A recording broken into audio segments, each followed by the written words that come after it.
Hey everyone, settle in for the complete history of Dream. In the world of YouTube gaming, few stories are as remarkable as that of Dream, the Minecraft creator who went from complete obscurity to becoming one of the platform's biggest stars in barely over a year.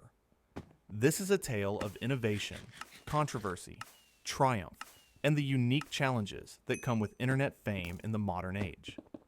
It's a journey that changed Minecraft content creation forever and captivated millions of viewers around the globe. The story begins long before the explosive success, long before the millions of subscribers and the record-breaking videos, in the quiet corners of the internet where countless aspiring creators take their first steps into content creation. Before the world knew him as Dream, before the iconic white mask with its simple smiley face became one of the most recognizable symbols in gaming, there was simply Clay, a young man born on August 12, 1999, growing up in Florida during the golden age of YouTube gaming. Like so many others of his generation, Clay was drawn to Minecraft, that infinitely creative sandbox game that had captured imaginations worldwide since its release. But unlike most players who simply enjoyed building structures and exploring procedurally generated worlds, Clay saw something more in those blocky landscapes. He saw potential, opportunity, a platform upon which something extraordinary might be built if approached with the right combination of skill, creativity, and understanding of how the medium worked. On February 8, 2014, a new YouTube channel came into existence. The username was Dreamtraps, a name that would eventually be abandoned, but represented Clay's first tentative steps into the world of content creation. This early channel, however, remained largely dormant, a digital seed planted, but not yet ready to sprout. The timing wasn't quite right. The content wasn't quite there. The audience hadn't yet materialized, and the channel languished in the vast ocean of obscurity that drowns most aspiring YouTubers, accumulating barely 1,000 subscribers over the course of several long years. To put this in perspective, 1,000 subscribers over multiple years represents a level of growth so minimal that most creators would have given up entirely, discouraged by the apparent futility of their efforts. But Clay wasn't simply waiting around, hoping for success to magically appear. During these years of obscurity, he was learning, growing, absorbing knowledge about Minecraft's deepest mechanics, and, perhaps more importantly, beginning to understand how YouTube itself functioned as a platform. What made videos succeed or fail? How the algorithm worked? What thumbnails and titles captured attention, and which ones faded into irrelevance? During this extended period of apparent failure, Clay was actually building the foundation for his future success, though he couldn't have known it at the time. He spent considerable time on various Minecraft servers, particularly one called MCPVP, a player versus player focused server where he honed his combat skills and developed a deep understanding of Minecraft's mechanics. It was on MCPVP that he first encountered Sapnap, who at the time was just 12 years old to Clay's 13. The two connected through Skype after Clay posted his username publicly, asking if anyone wanted to be friends. Sapnap replied affirmatively, and a friendship was forged that would prove crucial years later when Dream began his rise to fame. This friendship built over countless hours playing Minecraft together, learning the game's intricacies, competing against each other and alongside each other, represented the kind of genuine connection that would later translate into compelling content when they began creating videos together. The years passed slowly and quietly. Clay experimented with his channel identity, at one point renaming it to Gamebreakers MC and focusing on content about game exploits and server mechanics, attempting to find a niche that might gain traction. He created videos examining glitches, discussing server issues, exploring the technical side of Minecraft that most casual players never thought about. But still, nothing clicked. Still, the audience remained elusive. Still, success seemed impossibly distant. Eventually, he deleted these videos and renamed the channel once again, each iteration representing another attempt to find the formula that would work, another experiment in content creation that didn't quite land. During this time, he also worked as a co-owner on a Minecraft server called Munchie MC, where he met Bad Boy Halo, another connection that would later prove significant in his journey.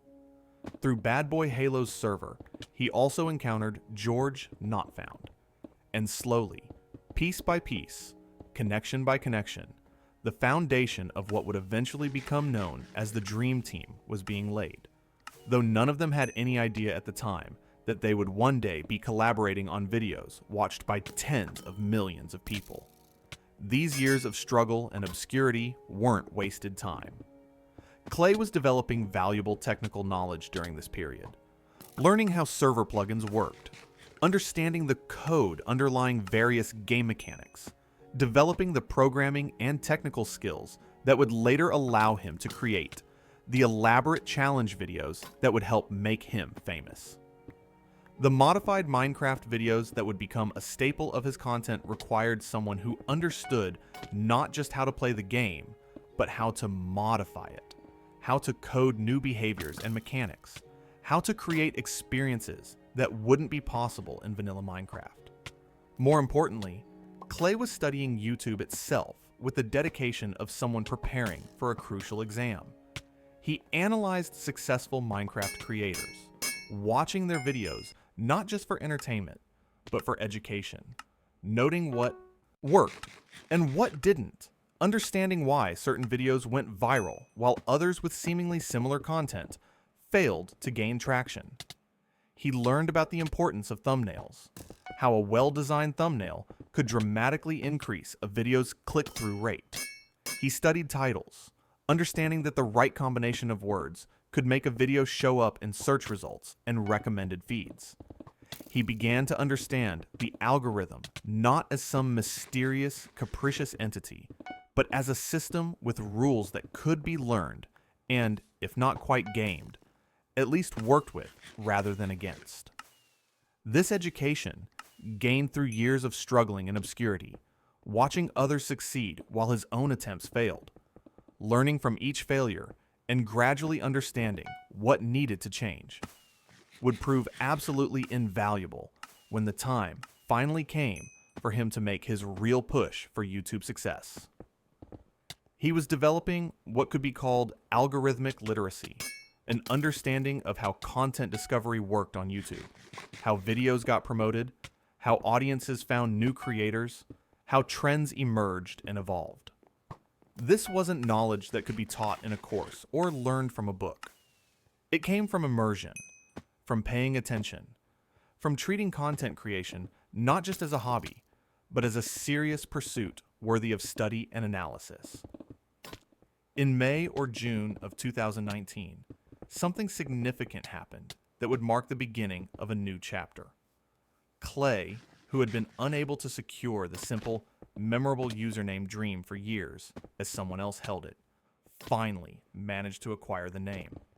The previous owner, according to records, had sold the account in February 2019, and Clay purchased it, gaining control of what would become one of the most valuable usernames on the Minecraft community. This wasn't just a rebranding or a superficial change.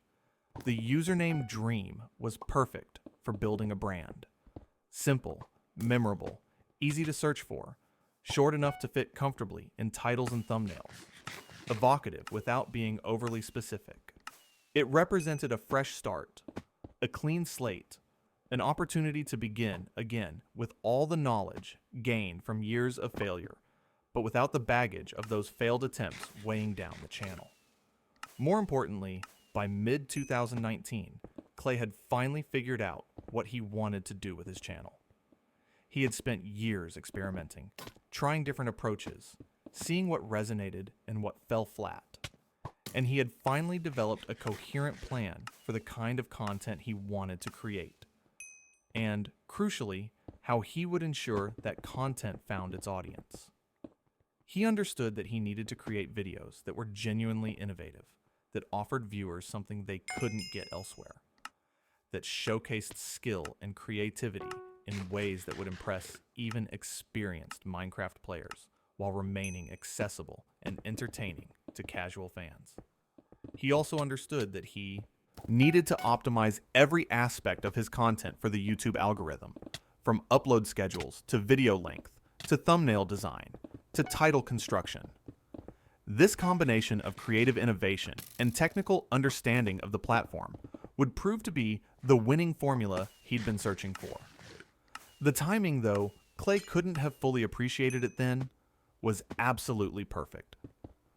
Minecraft was experiencing a massive resurgence in popularity after a period where it had been considered somewhat passé, a game for children that older players and creators had moved on from.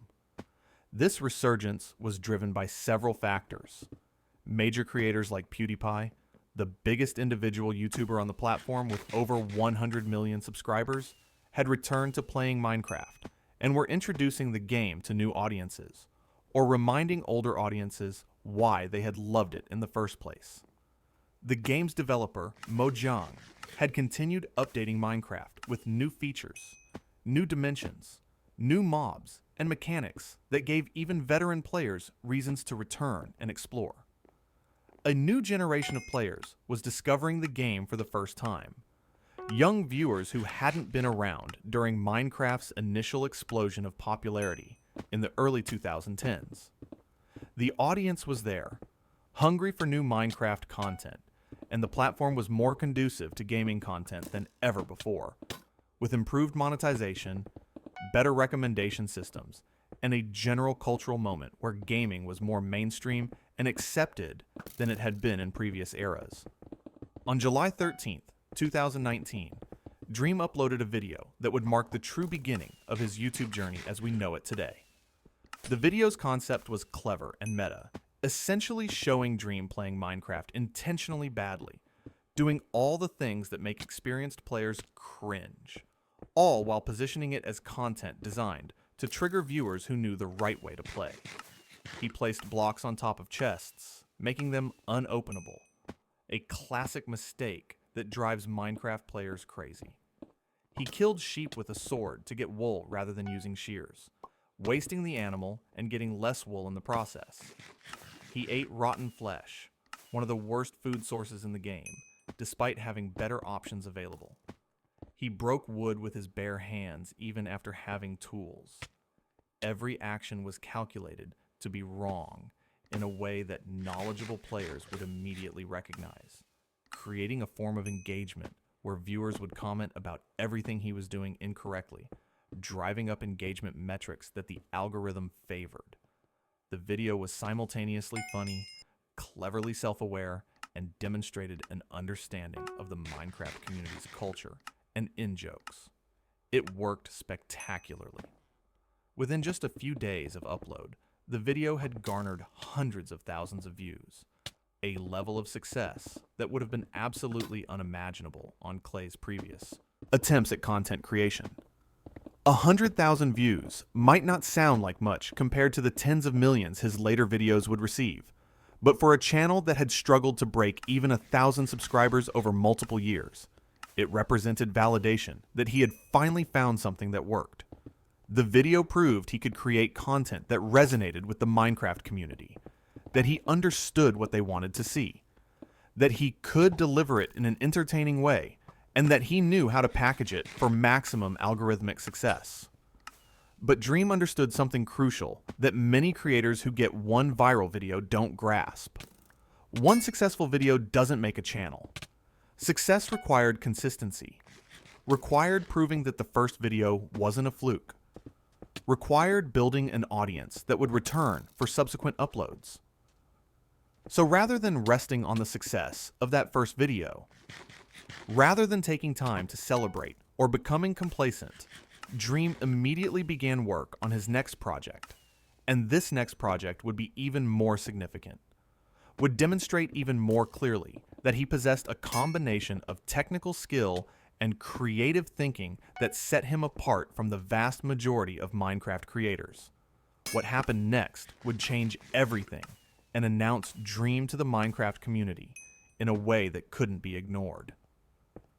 PewDiePie, as mentioned earlier, was at this time playing Minecraft regularly on his channel, introducing the game to his absolutely massive audience of over 100 million subscribers. Every world in Minecraft is generated from a seed, which is essentially a string of numbers that determines exactly how the world will be laid out, where mountains will rise, where oceans will spread, where villages will spawn, where every tree and ore vein and structure will be located. It's Minecraft's procedural generation system, a mathematical formula that takes a seed number as input and outputs an entire world. The same seed always producing the exact same world. PewDiePie had been playing on a particular world for many videos, but had never revealed the seed. And among the technically minded members of the Minecraft community, there was intense curiosity about what this seed might be. Discovering the seed would allow fans to explore the exact same world PewDiePie was playing in, to see the areas he hadn't shown on camera, to understand the full geography of his Minecraft world. Using techniques he had learned from online forums and communities dedicated to Minecraft's technical aspects, employing reverse engineering methods that required deep understanding of how Minecraft's world generation algorithms worked, Dream set out to discover PewDiePie's seed. This wasn't simple guesswork or random chance or brute force checking of random numbers. There are 2 to the power of 64 possible seeds in Minecraft, which equals approximately 18 quintillion possibilities. Far too many to check. Through trial and error. Instead, seed finding requires a sophisticated approach, analyzing footage from PewDiePie's videos to identify unique terrain features and structures, understanding the mathematical relationships between these features, using those relationships to narrow down the possible seed space, and running calculations that could determine which seed would produce those specific features in those specific locations relative to each other. It required knowledge of coordinate systems, probability distributions, the specific algorithms Minecraft uses to place different terrain features, and significant computational work to test hypotheses and narrow down possibilities. Dream worked on this project for what was presumably weeks, analyzing PewDiePie's videos, frame by frame, noting terrain features, calculating coordinates based on visible landmarks, consulting with others in seed-finding communities, running programs to test different seed candidates. The technical complexity of this task cannot be overstated. It required someone with deep knowledge of Minecraft's code, understanding of mathematical and computational concepts, and the persistence to work through a problem that had no guaranteed solution. But eventually, after all this work, Dream succeeded. He determined the seed for PewDiePie's world, with confidence that he was correct. When Dream uploaded his video revealing that he had successfully determined PewDiePie's Minecraft seed, the response was immediate and absolutely overwhelming. Within just the first 2 days, the video pulled in 200,000 views, double what his first viral video had achieved. But more importantly than just the raw view count, this video positioned Dream as someone special within the Minecraft community. He wasn't just another player uploading gameplay. He was someone with exceptional technical skill, with deep knowledge of how Minecraft worked at a fundamental level. Someone who could accomplish tasks that seemed almost impossible to the average player. The video also benefited from association with PewDiePie, one of YouTube's biggest creators. Anyone interested in PewDiePie's Minecraft series would potentially be interested in this video about discovering his seed, creating a pathway for PewDiePie's massive audience to discover Dream's channel. Dream, demonstrating the consistency and work ethic that would characterize his rise, didn't stop there. He followed up the PewDiePie seed video with additional videos tackling other Minecraft mysteries and interesting technical questions. He created a series called Minecraft Unsolved, positioning himself as a detective of sorts, someone who could solve the game's lingering mysteries through technical analysis and deep knowledge. One particularly successful video in this series examined the mechanics of 5-block jumps in Minecraft, exploring whether they were possible, what conditions would be required, and demonstrating the technical knowledge necessary to answer definitively. These videos continued to rack up hundreds of thousands and eventually millions of views, and by the end of July 2019, just weeks after beginning to upload consistently with his new approach, Dream had gained 54,000 subscribers, an absolutely staggering growth rate that vindicated his years of preparation and learning. The Minecraft community was taking notice. Here was a new creator who had seemingly appeared out of nowhere, with exceptional technical knowledge, with an engaging presentation style, with production quality that rivaled or exceeded creators who had been making content for years. Other Minecraft creators began mentioning Dream, reacting to his videos, discussing his seed-finding prowess. He was becoming known, building a reputation, establishing himself as someone worth paying attention to. But even as this early success exceeded anything he had achieved previously, Dream knew that seed finding and solving Minecraft mysteries, while successful, had a limited shelf life as content concepts. There were only so many mysteries to solve, only so many seeds to find, and audience interest in these technical deep dives would eventually plateau. He needed something more sustainable, something that could serve as the backbone of his channel for the long term, something that would keep audiences coming back, video after video, something that showcased not just technical knowledge, but entertainment value, personality, and skill. This realization led Dream to begin experimenting with what would eventually be called the Minecraft But format. These were challenge videos where the normal rules and mechanics of Minecraft were modified in creative and interesting ways through custom plugins and mods. The modifications could be anything: gravity randomly flipping, mobs having unusual abilities, items behaving differently than normal, the world changing in real time. These challenges required players to adapt their strategies, to think creatively about how to progress through Minecraft when familiar mechanics worked differently, to problem solve in real time, while also providing entertainment through their reactions and commentary.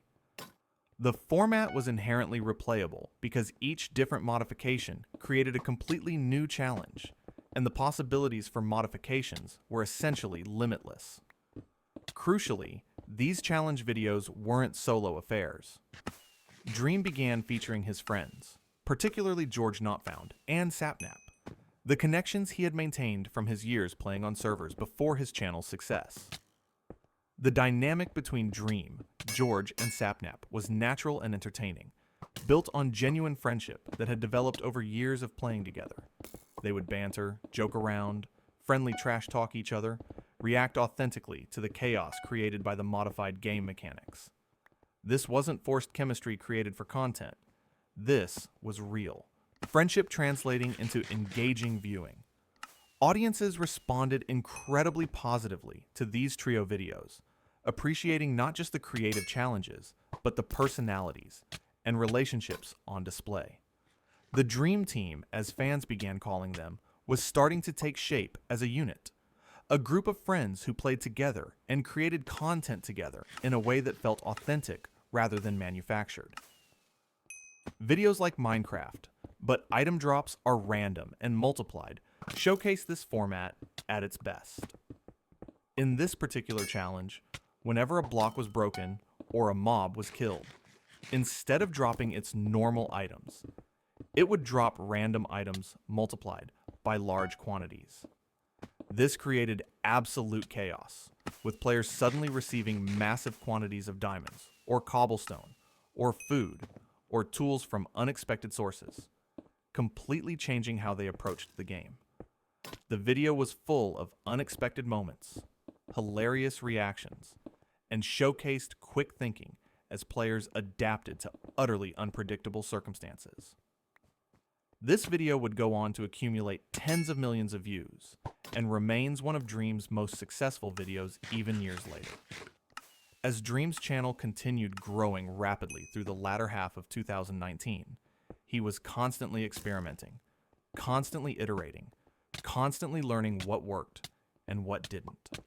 His editing was getting sharper, cutting out the boring parts while maintaining narrative flow, adding dramatic music at key moments, using text overlays and visual effects to emphasize important moments without going overboard into over-editing. His thumbnails were becoming more sophisticated, using bright colors and clear imagery that stood out in a crowded YouTube feed. His titles were carefully crafted to include relevant keywords for searchability, while also creating intrigue that encouraged clicks. His understanding of the YouTube algorithm was becoming more sophisticated as he gathered data from each upload about what drove views, what kept audience retention high, what encouraged viewers to watch more videos and subscribe to the channel. Every video was a learning experience, every upload an opportunity to refine his approach. He paid attention to analytics with the dedication of a scientist studying experimental data. Which thumbnails got higher click-through rates? Which title formats performed better? What video lengths seemed optimal for his content? When was the best time to upload for maximum early engagement? How did the algorithm respond to different upload frequencies? All of this information fed back into his approach, making each subsequent video more likely to succeed than the last. This methodical, data-driven approach to content creation, treating YouTube not just as a creative outlet, but as a system to be understood and optimized for, was a major factor in Dream's rapid growth. But there was another idea brewing, an idea that had been percolating in Dream's mind as he continued to refine his content approach. He had demonstrated technical knowledge through seed finding and mystery solving. He had showcased creativity through challenge videos. But there was one area where he hadn't yet truly proven himself to the broader Minecraft community: pure gameplay skill in a competitive context. Minecraft speedrunning was a thriving competitive scene, and Minecraft PvP had its own pantheon of legendary players. Dream wanted to show that he wasn't just clever with mods and good at solving technical problems. He wanted to prove that he could compete at the highest levels of Minecraft gameplay, and he had an idea for a video format that would allow him to showcase these skills in the most entertaining way possible. What if, instead of speedrunning Minecraft alone trying to beat his own time, he speedran while someone actively tried to stop him? What if he combined the skill required for speedrunning with the drama and tension of a chase, with the strategic thinking required to outwit an opponent, with the competitive element that made sports and esports so engaging? This idea, elegant in its simplicity but profound in its potential, would become Minecraft Manhunt, the series that would ultimately transform Dream from a successful and rapidly growing Minecraft creator into a genuine YouTube phenomenon, into one of the platform's biggest stars, into a cultural force within gaming that would influence countless other creators and redefine what Minecraft content could be. On December 26th, 2019, just days after Christmas, during that dead week between the holidays, when viewership is typically high, as people have time off from school and work, Dream uploaded the first Minecraft Manhunt video. The title was straightforward: Beating Minecraft. But my friend tries to stop me. The thumbnail showed Dream's character running while being chased, clearly conveying the premise. The hunter for this first installment was George Not Found, Dream's longtime friend and frequent collaborator, ensuring that the dynamic would be friendly and entertaining, rather than hostile or overly competitive. The video opened with a simple, clear explanation of the rules, immediately establishing the stakes and format for viewers who were unfamiliar with the concept.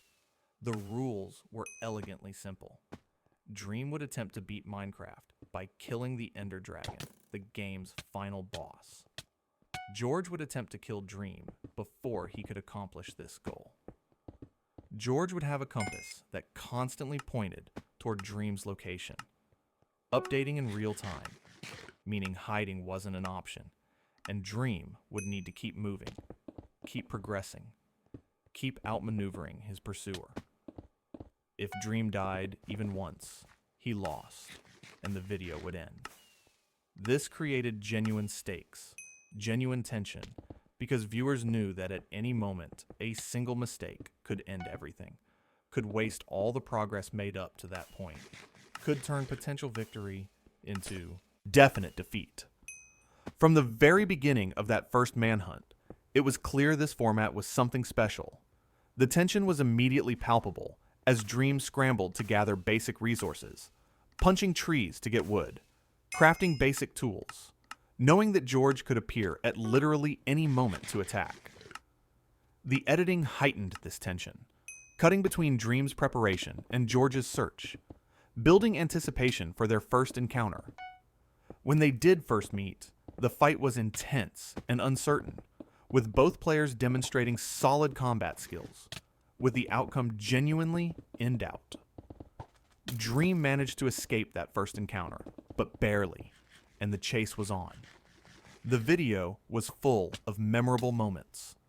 Close calls where Dream escaped with minimal health. Strategic decisions made in split seconds that showed deep game knowledge and quick thinking. Impressive displays of parkour and movement mechanics. Clever tactics like using boats to travel quickly across water. Crafting shields at critical moments to block damage. Placing blocks mid-combat to create barriers or escape routes.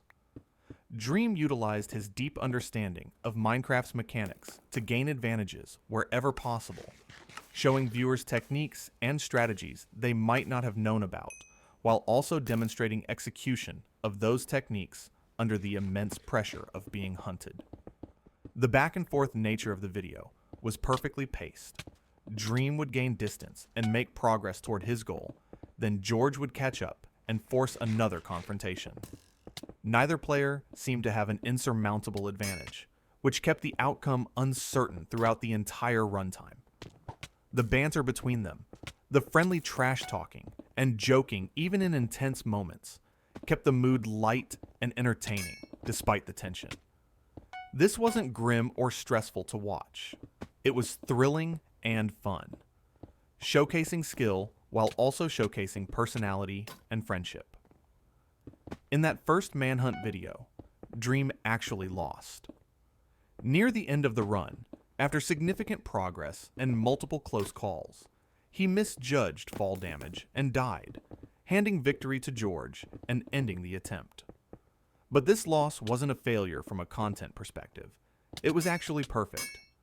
It proved the format was balanced, that the hunter had a real, genuine chance of winning, that the stakes were legitimate and not just manufactured drama. This wasn't a showcase of Dream demolishing someone who had no chance against him. This was legitimate competition with genuine uncertainty about the outcome, and that made it infinitely more engaging for viewers. Nobody wants to watch a competition where the outcome is predetermined, where one participant has such an overwhelming advantage that there's no tension. The fact that Dream lost proved that future manhunts would be genuine contests, that when he did win, it would be earned rather than inevitable. The video performed extremely well, racking up millions of views in its first weeks and continuing to accumulate views over time as the Manhunt series gained popularity. More importantly, it proved the concept worked, proved that this format had legs, proved that this could be the sustainable content Backbone Dream had been searching for. He immediately began planning the second installment, knowing he was onto something special, but also understanding that he needed to deliver consistently, needed each subsequent manhunt to be as good or better than the last, needed to keep innovating and raising the stakes to maintain audience interest. The second Minecraft manhunt followed a similar format, still just Dream versus George in a one-on-one chase. The video maintained the quality and entertainment value of the first, with more incredible plays, more close calls, more demonstrations of skill and quick thinking. But even as he was producing these videos, Dream was already thinking about how to evolve the format, how to keep it fresh, how to raise the stakes even higher. The obvious answer was to increase the number of hunters. If one hunter created good tension and exciting gameplay, what would two hunters do? The third Minecraft Manhunt video introduced Sapnap as a second hunter alongside George, and the results were spectacular. Having two hunters made the challenge exponentially more difficult for Dream. While he could sometimes outmaneuver or outplay one hunter, dealing with two simultaneously required even more creative problem solving and skilled gameplay. The hunters could coordinate, could set traps, could cover multiple escape routes, could put Dream in situations where he had nowhere to run. This forced Dream to take more risks, to attempt more audacious plays, to push the boundaries of what was possible in Minecraft's mechanics. The video titled Minecraft Speedrunner vs 2 Hunters would become one of Dream's breakthrough moments. The video accumulated tens of millions of views and marked the point when Minecraft Manhunt truly exploded into the mainstream consciousness of the Minecraft community and beyond. Everyone was talking about it. Other creators were reacting to it. Social media was full of discussions about Dream's incredible plays and the innovative format. The video showcased multiple moments that would become iconic within the community and define Dream's reputation as a player. One particularly famous moment from the Two Hunters video involved Dream in the Nether, surrounded by his pursuers with seemingly no escape route available. In a move that required perfect timing and nerves of absolute steel, Dream jumped into the lava below, used an ender pearl mid-fall to teleport behind George, who was standing near the portal, and escaped through the portal back to the overworld, while his opponents were still processing what had happened. This play, rewatched and analyzed by millions, showcased everything that made Manhunt compelling: creative problem solving, deep game knowledge, allowing for plays that seemed impossible, flawless execution under pressure, and the audacity to attempt something so risky when playing it safe might have been the more obvious choice. These high-level plays, these big brain moments, as the community lovingly termed them, became the hallmark of the Manhunt series. Every video featured multiple jaw-dropping moments where Dream would pull off something that seemed utterly impossible, escaping from situations where victory seemed hopeless, surviving encounters that should have ended his run. These moments made for incredibly compelling content because they happened in real time, weren't scripted, represented genuine skill and thinking rather than edited trickery. When Dream pulled off an impossible play, viewers were witnessing something truly impressive, a level of gameplay that few people could replicate, and that made each video an event worth watching.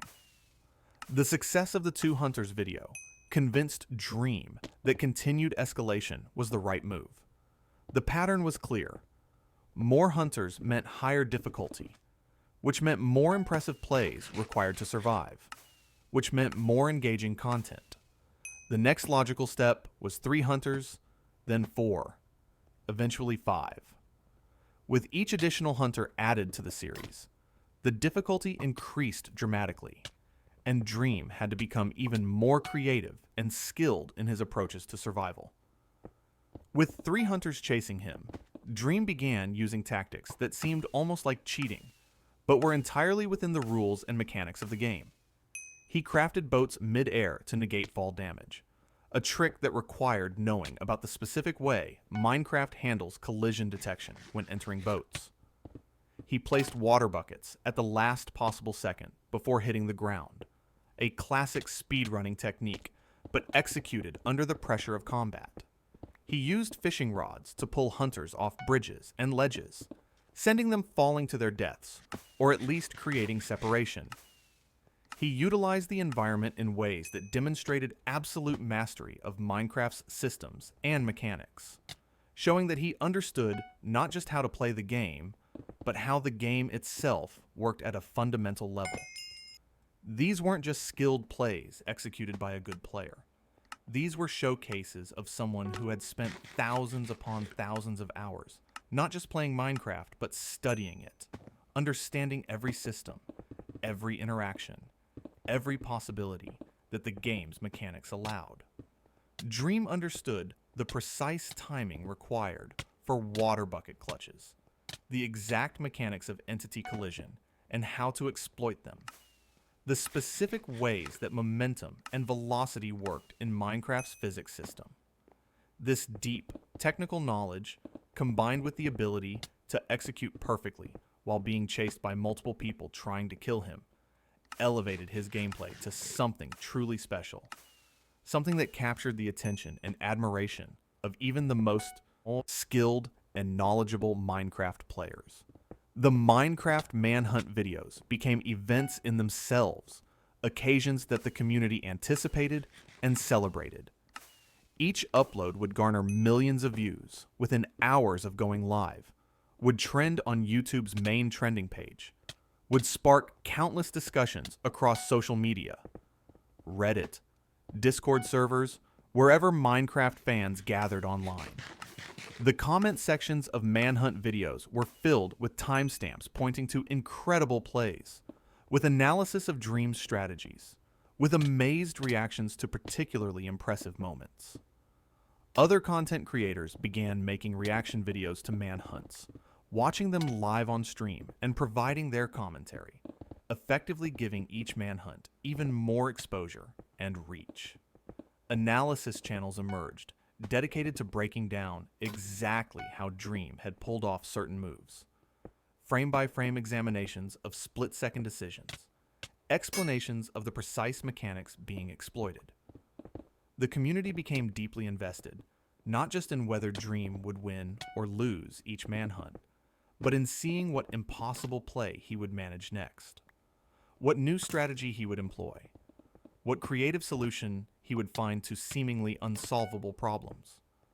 Would he use the fishing rod trick again? Would he discover some new technique that nobody had seen before? Would he survive against overwhelming odds through pure skill or through clever manipulation of game mechanics?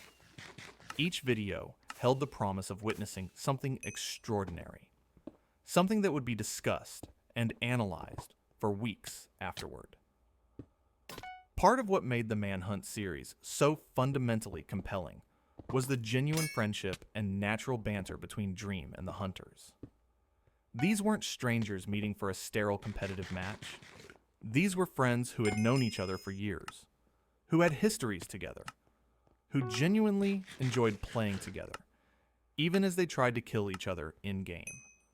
The hunters would crack jokes as they chased Dream, would laugh when he pulled off an impossible escape, would good-naturedly argue about strategies.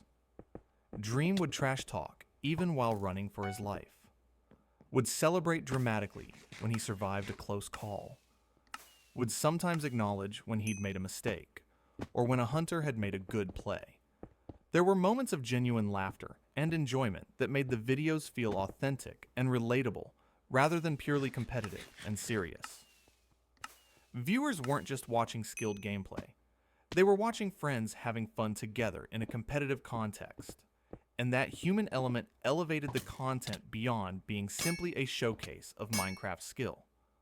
The relationships, the personalities, the genuine reactions to incredible moments. All of this made the manhunts feel more like watching friends play together than watching a professional esports match. This accessibility, this relatability, was crucial to the series' broad appeal. Even viewers, who didn't understand all the technical aspects of what Dream was doing, could still enjoy the drama, the tension, the friendship, the entertainment value of watching someone attempt something difficult and sometimes succeed in spectacular fashion. The production quality of the Manhunt videos also improved dramatically with each installment. Dream eventually hired professional editors to help polish the videos, though he remained heavily involved in the editing process and maintained creative control. These editors added dramatic music at key moments, perfectly timed to heighten tension during chases or underscore the triumph of a successful escape. They used slow motion to emphasize particularly impressive plays, allowing viewers to see exactly what happened during moments that occurred too quickly to process in real time. They cut out the boring parts, the resource gathering that wasn't interesting, the time spent running through empty terrain while maintaining clear narrative flow, so viewers always understood where Dream was in his progress toward beating the game. The videos became structured almost like mini-movies, with clear acts, rising tension, climaxes, and resolutions. They told stories through gameplay, and Dream and his editors understood how to structure these stories for maximum engagement. Dream understood intuitively that the best manhunts weren't necessarily the ones where he won easily or dominated his opponents. The best ones were the videos where victory seemed impossible until the very end, where the tension built throughout the entire runtime and didn't resolve until the climactic final battle against the Ender Dragon, with hunters trying to kill him, while he tried to kill the dragon first. These moments of peak tension, where everything came down to a final confrontation with multiple things happening simultaneously, where the outcome genuinely felt uncertain. These were the moments that made manhunts transcend being simply good gaming content and become genuine entertainment that could appeal even to people who didn't normally watch gaming videos. As the Manhunt series continued throughout 2020 and into 2021, each video seemed to top the previous one in terms of impressive plays and entertainment value. The grand finales for each hunter count, the final video in each series before increasing the hunter count, became major events that the community anticipated for weeks. Dream promoted these finales heavily, building anticipation, promising that these would feature his most impressive plays yet, his most audacious strategies, his most desperate survival attempts, and he delivered on these promises. One particularly famous moment from a later manhunt occurred when Dream was in the Nether, surrounded by all 5 hunters, with seemingly absolutely no escape possible. They had him cornered against a wall, multiple people hitting him simultaneously, his health dropping rapidly. Any reasonable player would have accepted defeat, but Dream somehow managed to Ender Pearl through a tiny gap in their formation, immediately turned around and went back through the same portal they had all come from, and caught the surprised hunters from behind as they were still processing his escape. This moment of pure audacity, doing something that seemed completely illogical but turned out to be genius, became one of the most replayed and discussed moments in manhunt history. Another legendary moment involved Dream being chased across a massive lava ocean in the Nether with no apparent way to cross safely while the hunters were closing in. He crafted a fishing rod mid-chase, used it to hook himself to a distant hoglin, an aggressive mob, and rode the knockback momentum to launch himself across the lava, landing safely on the other side while his pursuers were left behind, forced to find another way across. These moments of improvisation, using game mechanics in unintended ways to solve problems that seemed unsolvable, showcased not just skill, but creativity, quick thinking, and deep understanding of how Minecraft's systems could be exploited. The success of Minecraft Manhunt was absolutely staggering from a numbers perspective. Multiple videos in the series reached over 50 million views, with several crossing the 100 million view threshold, making them some of the most watched gaming videos on the entire YouTube platform. In YouTube's year-end statistics for 2020, one of Dream's Manhunt videos ranked in the top 10 most trending videos of the entire year across all categories, not just gaming. The series had transcended being simply successful Minecraft content and had become a genuine cultural phenomenon within the broader gaming community. Dream had achieved what every content creator dreams of. He had created something truly original, something that would be remembered and discussed for years. something that defined a moment in YouTube history. The Manhunt format was so successful that it spawned countless imitators. Other Minecraft creators attempted their own versions of Manhunt, some making it their entire channel identity. The format spread beyond Minecraft into other games, with creators attempting Manhunt-style challenges in different gaming contexts. While many of these imitations found varying degrees of success, none quite captured the magic of Dream's original series. Part of this was Dream's exceptional skill level. Part was the natural chemistry between him and his hunter friends. Part was the production quality and editing. But much of it was simply that Dream had been first, had done it best, and had set a standard that was difficult for others to match. But Minecraft Manhunt, as massively successful as it was, represented only one aspect of Dream's rapidly expanding presence on YouTube and in the Minecraft community. Even as the Manhunt series was taking off and dominating the gaming section of YouTube, Dream was also building a reputation in another important area of competitive Minecraft: speedrunning. Speedrunning, the art of completing a video game as quickly as possible, had grown into a serious competitive scene for many games, and Minecraft was no exception. The game had a thriving speedrunning community, with dedicated leaderboards maintained on speedrun.com, strict verification processes to ensure legitimate runs, and a community of dedicated runners constantly pushing the boundaries of what times were possible. Minecraft speedrunning comes in several different categories, based on different rule sets and versions, but one of the most popular and prestigious categories is Random Seed Glitchless in the current version. In this category, runners start a completely new world with a randomly generated seed, meaning they don't know the layout of the world in advance, and must beat the Ender Dragon as quickly as possible without using major glitches or exploits that break the game in unintended ways. This category tests every aspect of Minecraft skill: efficiency in resource gathering, navigation ability to find necessary structures quickly, combat prowess against mobs, decision-making under pressure about optimal routes and strategies, and a deep understanding of probability and statistics related to random elements like piglin bartering and blaze rod drops. The random nature of this speedrunning category means luck plays a significant role. A runner might get a seed with a nearby village, containing useful resources and a portal that leads to a fortress close to the nether spawn, allowing for a potentially record-breaking time. Or they might get a terrible seed that forces them to travel thousands of blocks for necessary resources, making a good time impossible through no fault of their own. This element of chance means speedrunners need to perform many attempts, hoping for the combination of good luck and good execution that produces a top-tier time. Dream began seriously attempting Minecraft speedruns in early 2020, and he quickly proved that his skills showcased in Manhunt videos wasn't just entertainment. It was genuine ability at the highest level of Minecraft gameplay.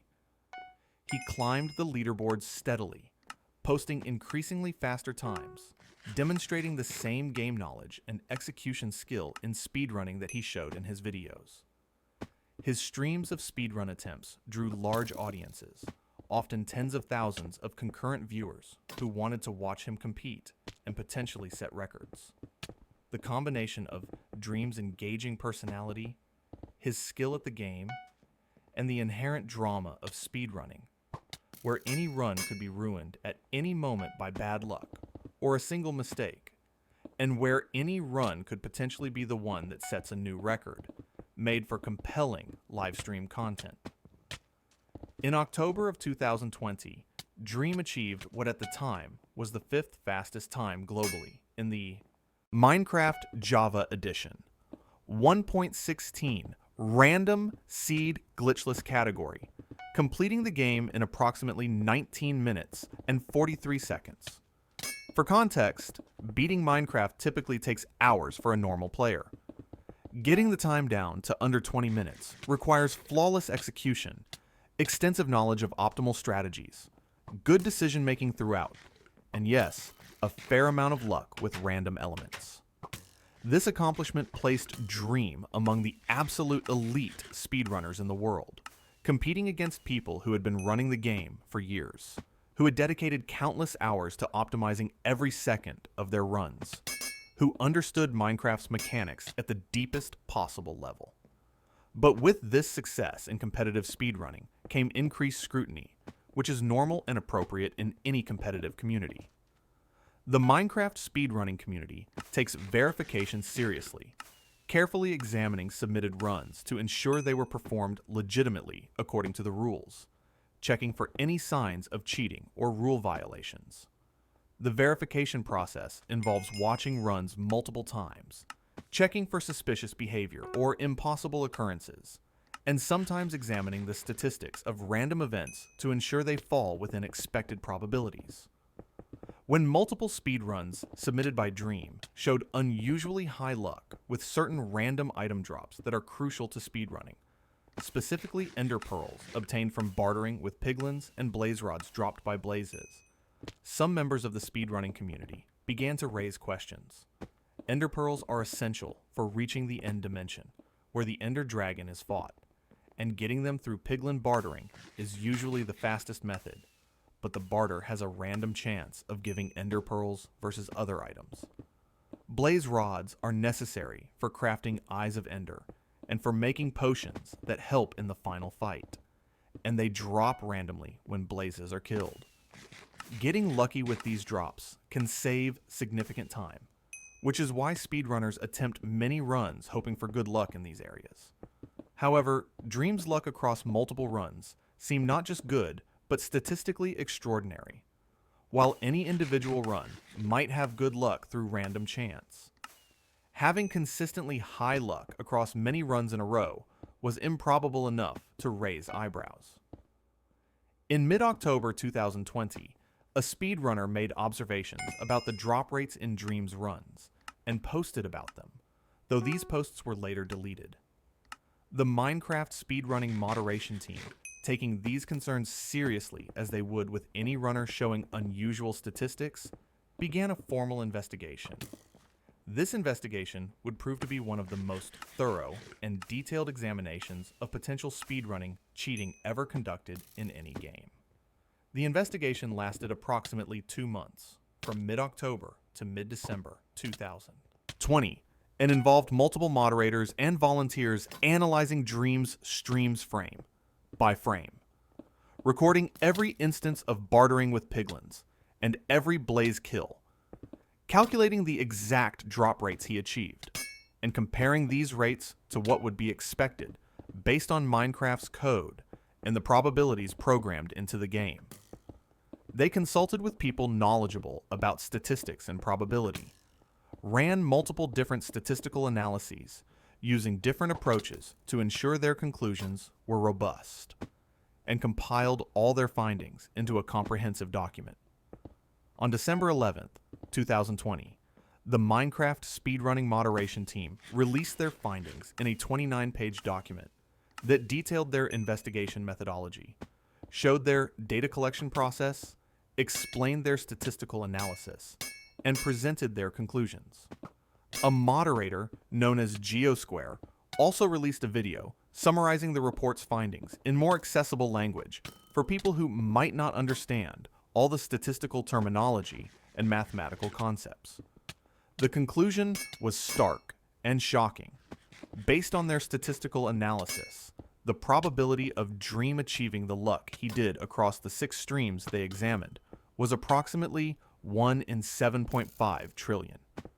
To put that number in perspective, 1 in 7.5 trillion is so unlikely as to be essentially impossible under normal circumstances. For comparison, the odds of winning a major lottery jackpot are typically around 1 in several hundred million, which is far, far more likely than 1 in 7.5 trillion. The odds of being struck by lightning in your lifetime are around 1 in 15,000. The odds that Dream got his drop rates legitimately were thousands of times less likely than winning multiple lottery jackpots in a row.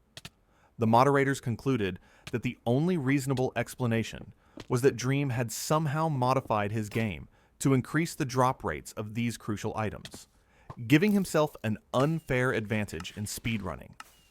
As a result, all of Dream's submitted speedruns were removed from the leaderboards, and he was banned from submitting future runs. The response from Dream was immediate and forceful. He took to Twitter to deny the accusations, arguing that the moderators' math was flawed, that their methodology was questionable, that they were biased against him due to his popularity, that he had simply gotten legitimately lucky. He stated clearly that he had no reason to cheat, pointing out that he was already extremely successful on YouTube and that speedrunning wasn't even his main content focus. He argued that he had never modified his game for speedrunning purposes, that he didn't even know how to create mods that would alter drop rates, that the accusations were baseless and motivated by jealousy of his success rather than genuine concern about integrity of the leaderboards. The controversy exploded across the entire Minecraft community and beyond. Twitter erupted with debate. Reddit threads accumulated thousands of comments arguing both sides. YouTube videos from other creators analyzing the situation generated millions of views. Discord servers were filled with discussions about who was right. The community became intensely divided. Dream's massive fan base, millions of dedicated supporters, rallied to his defense, arguing that statistical improbability wasn't the same as impossibility, that Dream didn't need to cheat given his obvious skill, that the moderators must have made errors in their calculations. Others argued that the statistical evidence was simply too overwhelming to ignore, that numbers don't lie, that Dream's protestations were the predictable response of someone caught cheating. Some of Dream's fans crossed the line into harassment, sending hateful messages to the moderators, accusing them of conspiracy, questioning their motives and competence. While Dream publicly discouraged this harassment and asked his fans not to attack the moderators, the toxicity of the situation escalated significantly. In an attempt to counter the moderators' statistical findings, Dream hired an anonymous expert who he claimed was an astrophysicist with expertise in statistics to conduct an independent analysis. On December 23, 2020, Dream released a video and accompanying document where this anonymous expert argued that the moderators had made several errors in their statistical approach, particularly in how they accounted for what's called stopping bias, the question of when you decide to examine someone's luck. The expert claimed that when these errors were corrected, the actual odds of Dream's luck were approximately 1 in 10 million, later revised to 1 in 100 million. Still unlikely, but significantly less impossible sounding than 1 in 7.5 trillion.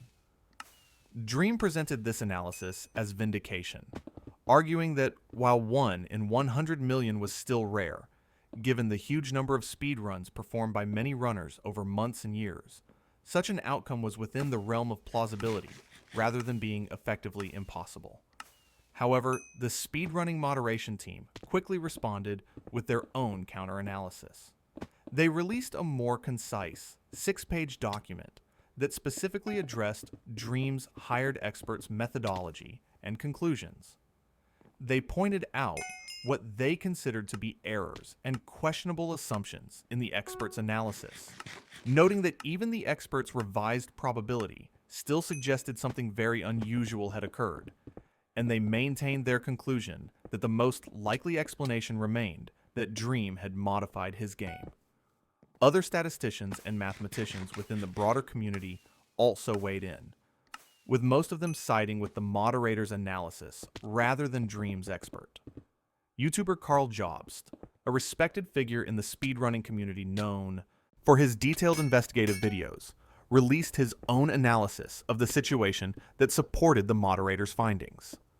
The controversy raged throughout late 2020 and into early 2021, dominating discussions in Minecraft spaces and even spilling over into broader gaming communities. Analysis videos examining the statistics, the evidence, The arguments from both sides generated millions of views. The drama was exhausting for everyone involved. For the moderators, who were volunteers doing this work unpaid out of love for speedrunning, being accused of bias and receiving harassment was distressing. For Dream, having his reputation questioned and being called a cheater by millions of people was obviously difficult. For the broader community, the division and toxicity surrounding the controversy made what should have been enjoyable gaming discussions unpleasant and hostile. As weeks turned into months, the intensity of the debate gradually decreased. Most people settled into their positions, either believing Dream had cheated based on the statistical evidence, or believing he was innocent based on their faith in his character and his protestations of innocence. On December 31st, 2020, Dream tweeted that while he disagreed with the moderator's conclusion, he accepted their decision to remove his runs and would move on from the controversy. He acknowledged that his initial response had been too defensive and that he should have handled the situation better. The community largely moved on, with Dream focusing on other content and the speedrunning community continuing their competitions without him.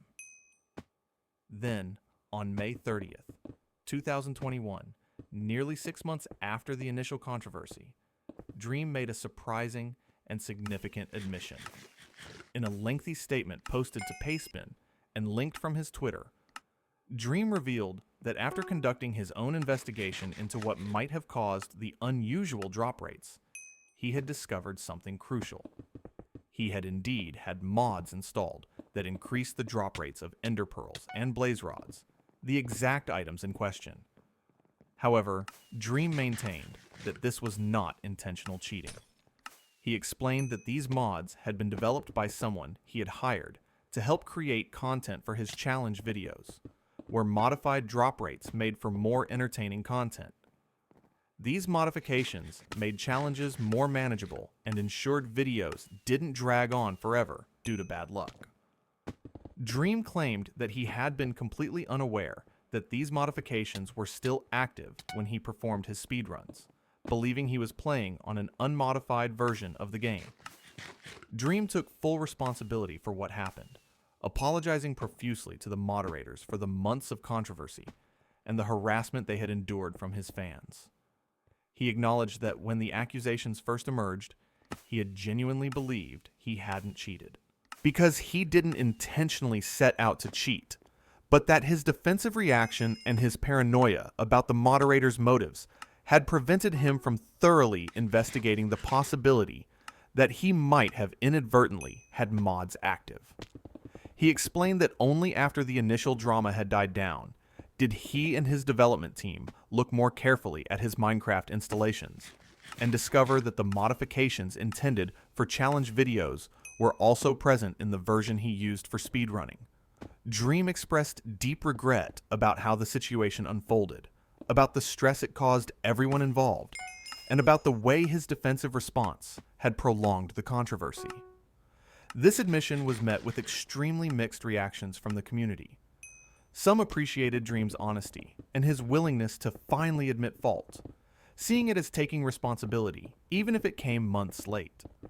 Others felt the admission proved he had been lying throughout the initial controversy, and that the apology didn't undo the months of harassment the moderators had endured, or the toxicity the situation had caused.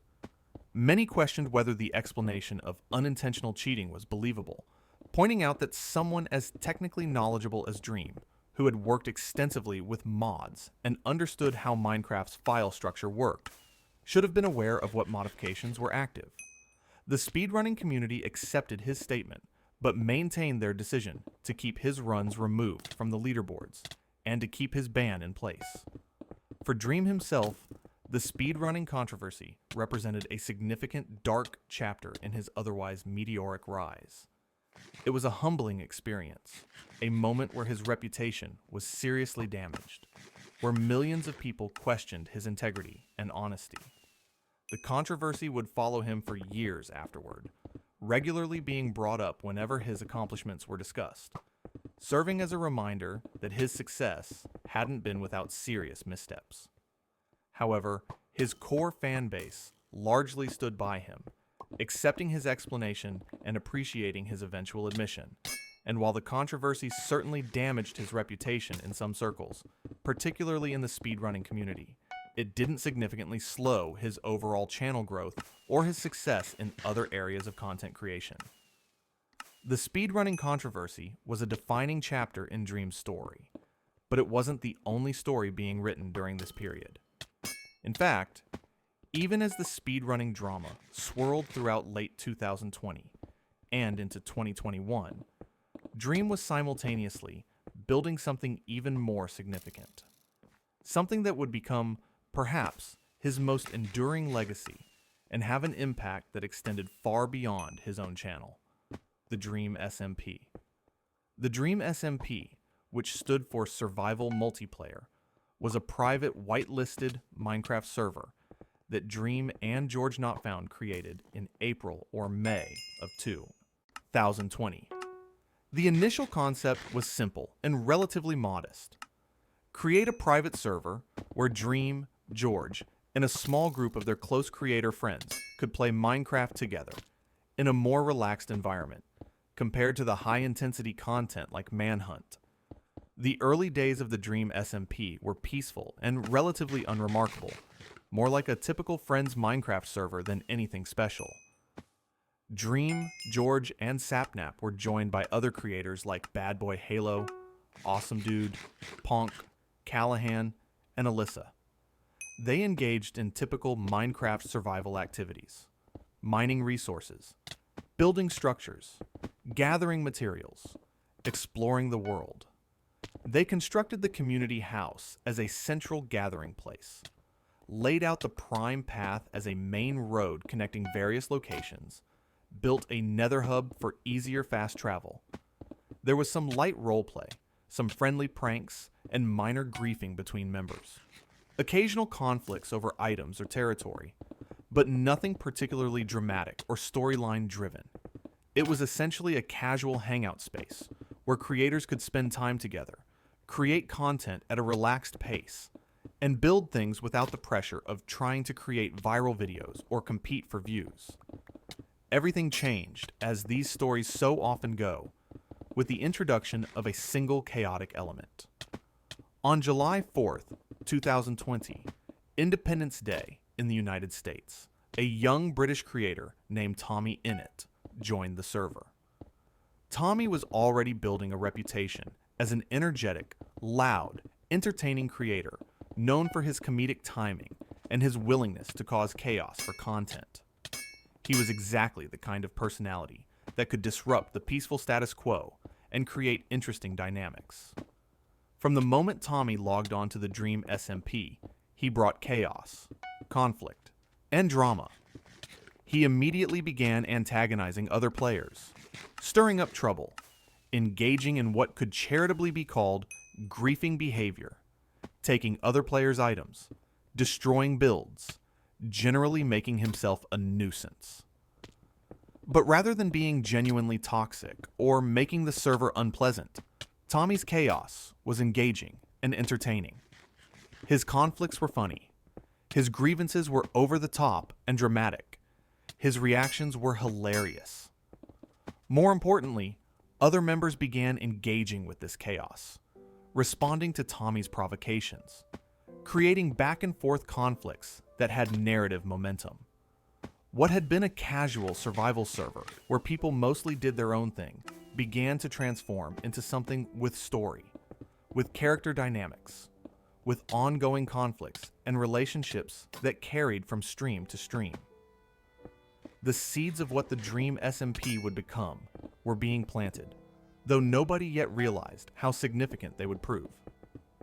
One of the first major storylines to emerge organically on the server was what would eventually be called the Disc Saga. Tommy obtained 2 music discs in Minecraft, items called Cat and Melohi, and he became very attached to them, treating them as prized possessions and constantly playing them. Dream, recognizing the narrative potential, or perhaps just finding it funny, began taking these discs from Tommy, using them as leverage in conflicts, holding them hostage, to get Tommy to do things, or give up other items. What started as a simple conflict over virtual items slowly evolved into something much more elaborate. A months-long saga that would see the discs change hands multiple times, with both Tommy and Dream enlisting allies, forming factions, and engaging in increasingly complex conflicts over ownership of these symbolic items. As more creators joined the server throughout July and August, bringing their own personalities and content creation styles, the roleplay elements became more pronounced and sophisticated. In late July 2020, Wilbur Soot joined the server, and his arrival would prove absolutely crucial to the evolution of the Dream SMP into something truly special. Wilbur was not just a talented gamer, he was a gifted storyteller, a musician, someone with a background in theater, and an understanding of narrative structure, character development, and how to create compelling drama. He immediately recognized the potential in what was developing on the server, seeing that the casual roleplay and organic conflicts could be shaped into something more intentional, more structured, more impactful. Wilbur began to take the casual role-playing that had been occurring and give it real structure, creating storylines, planning character arcs, coordinating with other players to create dramatic moments. He founded a faction called L'Manberg, initially conceived as a breakaway nation for European players since Dream, George, and Sapnap were American, while Wilbur and Tommy were British. But this joke premise quickly evolved into something much more significant. L'Manberg became a genuine narrative faction, a nation within the server that had its own identity, its own rules, its own territory marked out with walls. Wilbur wrote a Declaration of Independence, gave speeches about freedom and self-determination, created actual stakes and drama around this virtual nation's existence. Dream, in his role as the server's owner and de facto leader of the Dream SMP faction, refused to recognize L'Manberg's independence and declared war. This wasn't just players fighting in Minecraft. This was players embodying characters, making dramatic declarations, creating genuine narrative tension through their commitment to the roleplay. The L'Manberg War of Independence, which lasted from late July into early August 2020, featured multiple battles, political maneuvering between factions, betrayals that genuinely shocked viewers, and dramatic moments that had real emotional weight because the players were fully invested in their roles. The war culminated in a betrayal that would become legendary in Dream SMP history.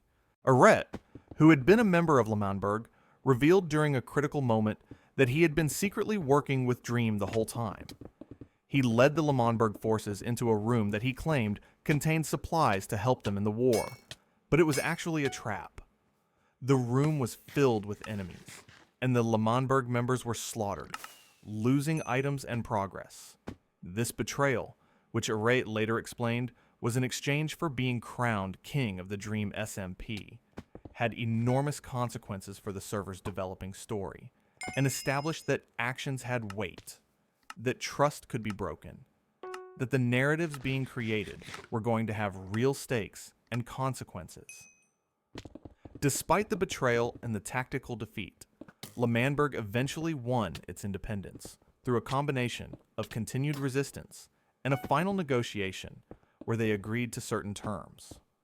Wilbur became L'Manberg's first president, and the nation entered a period of growth and development. The success of the L'Manberg War proved definitively that the Dream SMP could be more than just a casual server where friends hung out.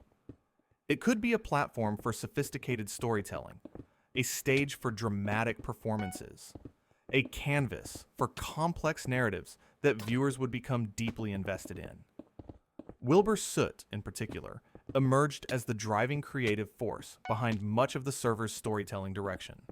He wrote storylines, coordinated with other players about character arcs, planned dramatic moments and reveals, essentially serving as a writer and director for this collaborative narrative project. Other creators recognized the potential and began investing more heavily in their own characters and storylines, developing personalities for their Minecraft avatars that were distinct from their real personas, creating character motivations and goals, engaging with the roleplay seriously rather than just treating it as a joke. If you enjoyed this deep dive into the history of Dream, consider subscribing for more content like this. There's so much more to explore in the world of Minecraft creators and YouTube gaming. Drop a like if you learned something new about Dream's journey from obscurity to stardom. The story begins not with fanfare or grand announcements, but in the quiet corners of the internet, where countless aspiring creators take their first tentative steps into content creation. Long before the world knew him as Dream, before the millions of subscribers and the record-breaking videos, there was simply Clay, a young man born on August 12th, 1999, who would grow up during the golden age of YouTube gaming. Like so many others of his generation, Clay was drawn to Minecraft, that infinitely creative sandbox game that had captured the imagination of millions around the world. But unlike most players who simply enjoyed the game casually, Clay saw something more in the blocky world of Minecraft. He saw potential, opportunity, a platform upon which something extraordinary could be built. On February 8th, 2014, a new YouTube channel was born. The username was Dreamtraps, and it would remain dormant, a digital seed planted, but not yet sprouted, for years to come. This early channel represented Clay's first tentative steps into the world of content creation, but the timing wasn't quite right. The content wasn't quite there, and the channel languished in obscurity, with barely 1,000 subscribers over the course of several years. During this time, Clay wasn't idle. He was learning, growing, understanding the intricacies of Minecraft, and more importantly, beginning to understand how YouTube itself worked as a platform. He spent time on various Minecraft servers, particularly one called MCPVP, where he would meet several individuals who would later become integral to his story. It was here that he first encountered Sapnap, who at the time was just 12 years old to Clay's 13. The two connected through Skype, and a friendship was formed that would endure for years to come. The years passed quietly. Clay renamed his channel to Gamebreakers MC for a period, experimenting with content about game exploits and server mechanics. But still, nothing clicked. The videos were deleted, the channel renamed again, and still success remained elusive. He worked as a co-owner on a server called Munchie MC, where he met Bad Boy Halo, another connection that would prove significant in the years to come.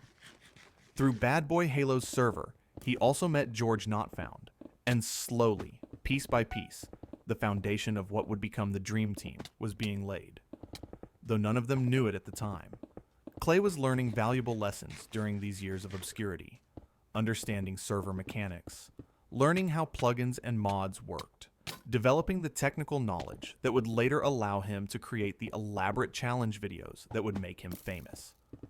More importantly, he was studying YouTube itself, analyzing what made videos successful, understanding the algorithm, learning the importance of thumbnails and titles and keywords. This education, gained through years of struggling in obscurity, would prove invaluable when the time finally came. In May or June of 2019, something changed. Clay, who had been unable to secure the simple username Dream for years, finally managed to acquire it.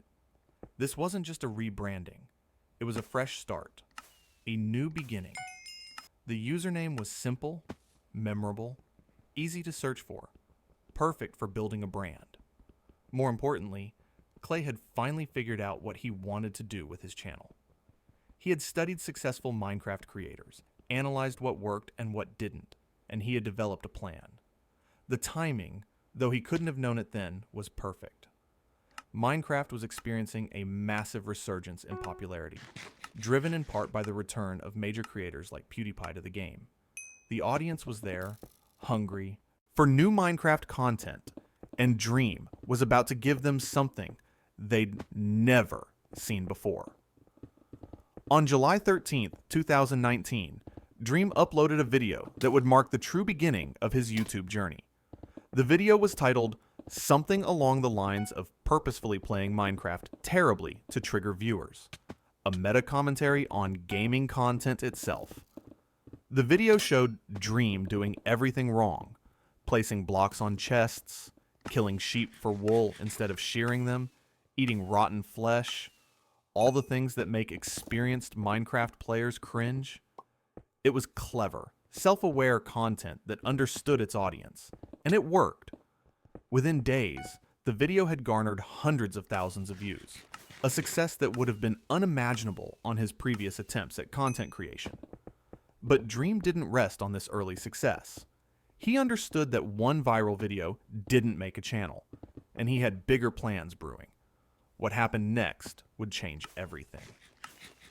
PewDiePie, the biggest individual creator on YouTube with over 100 million subscribers, had returned to playing Minecraft and was streaming the game regularly to his massive audience.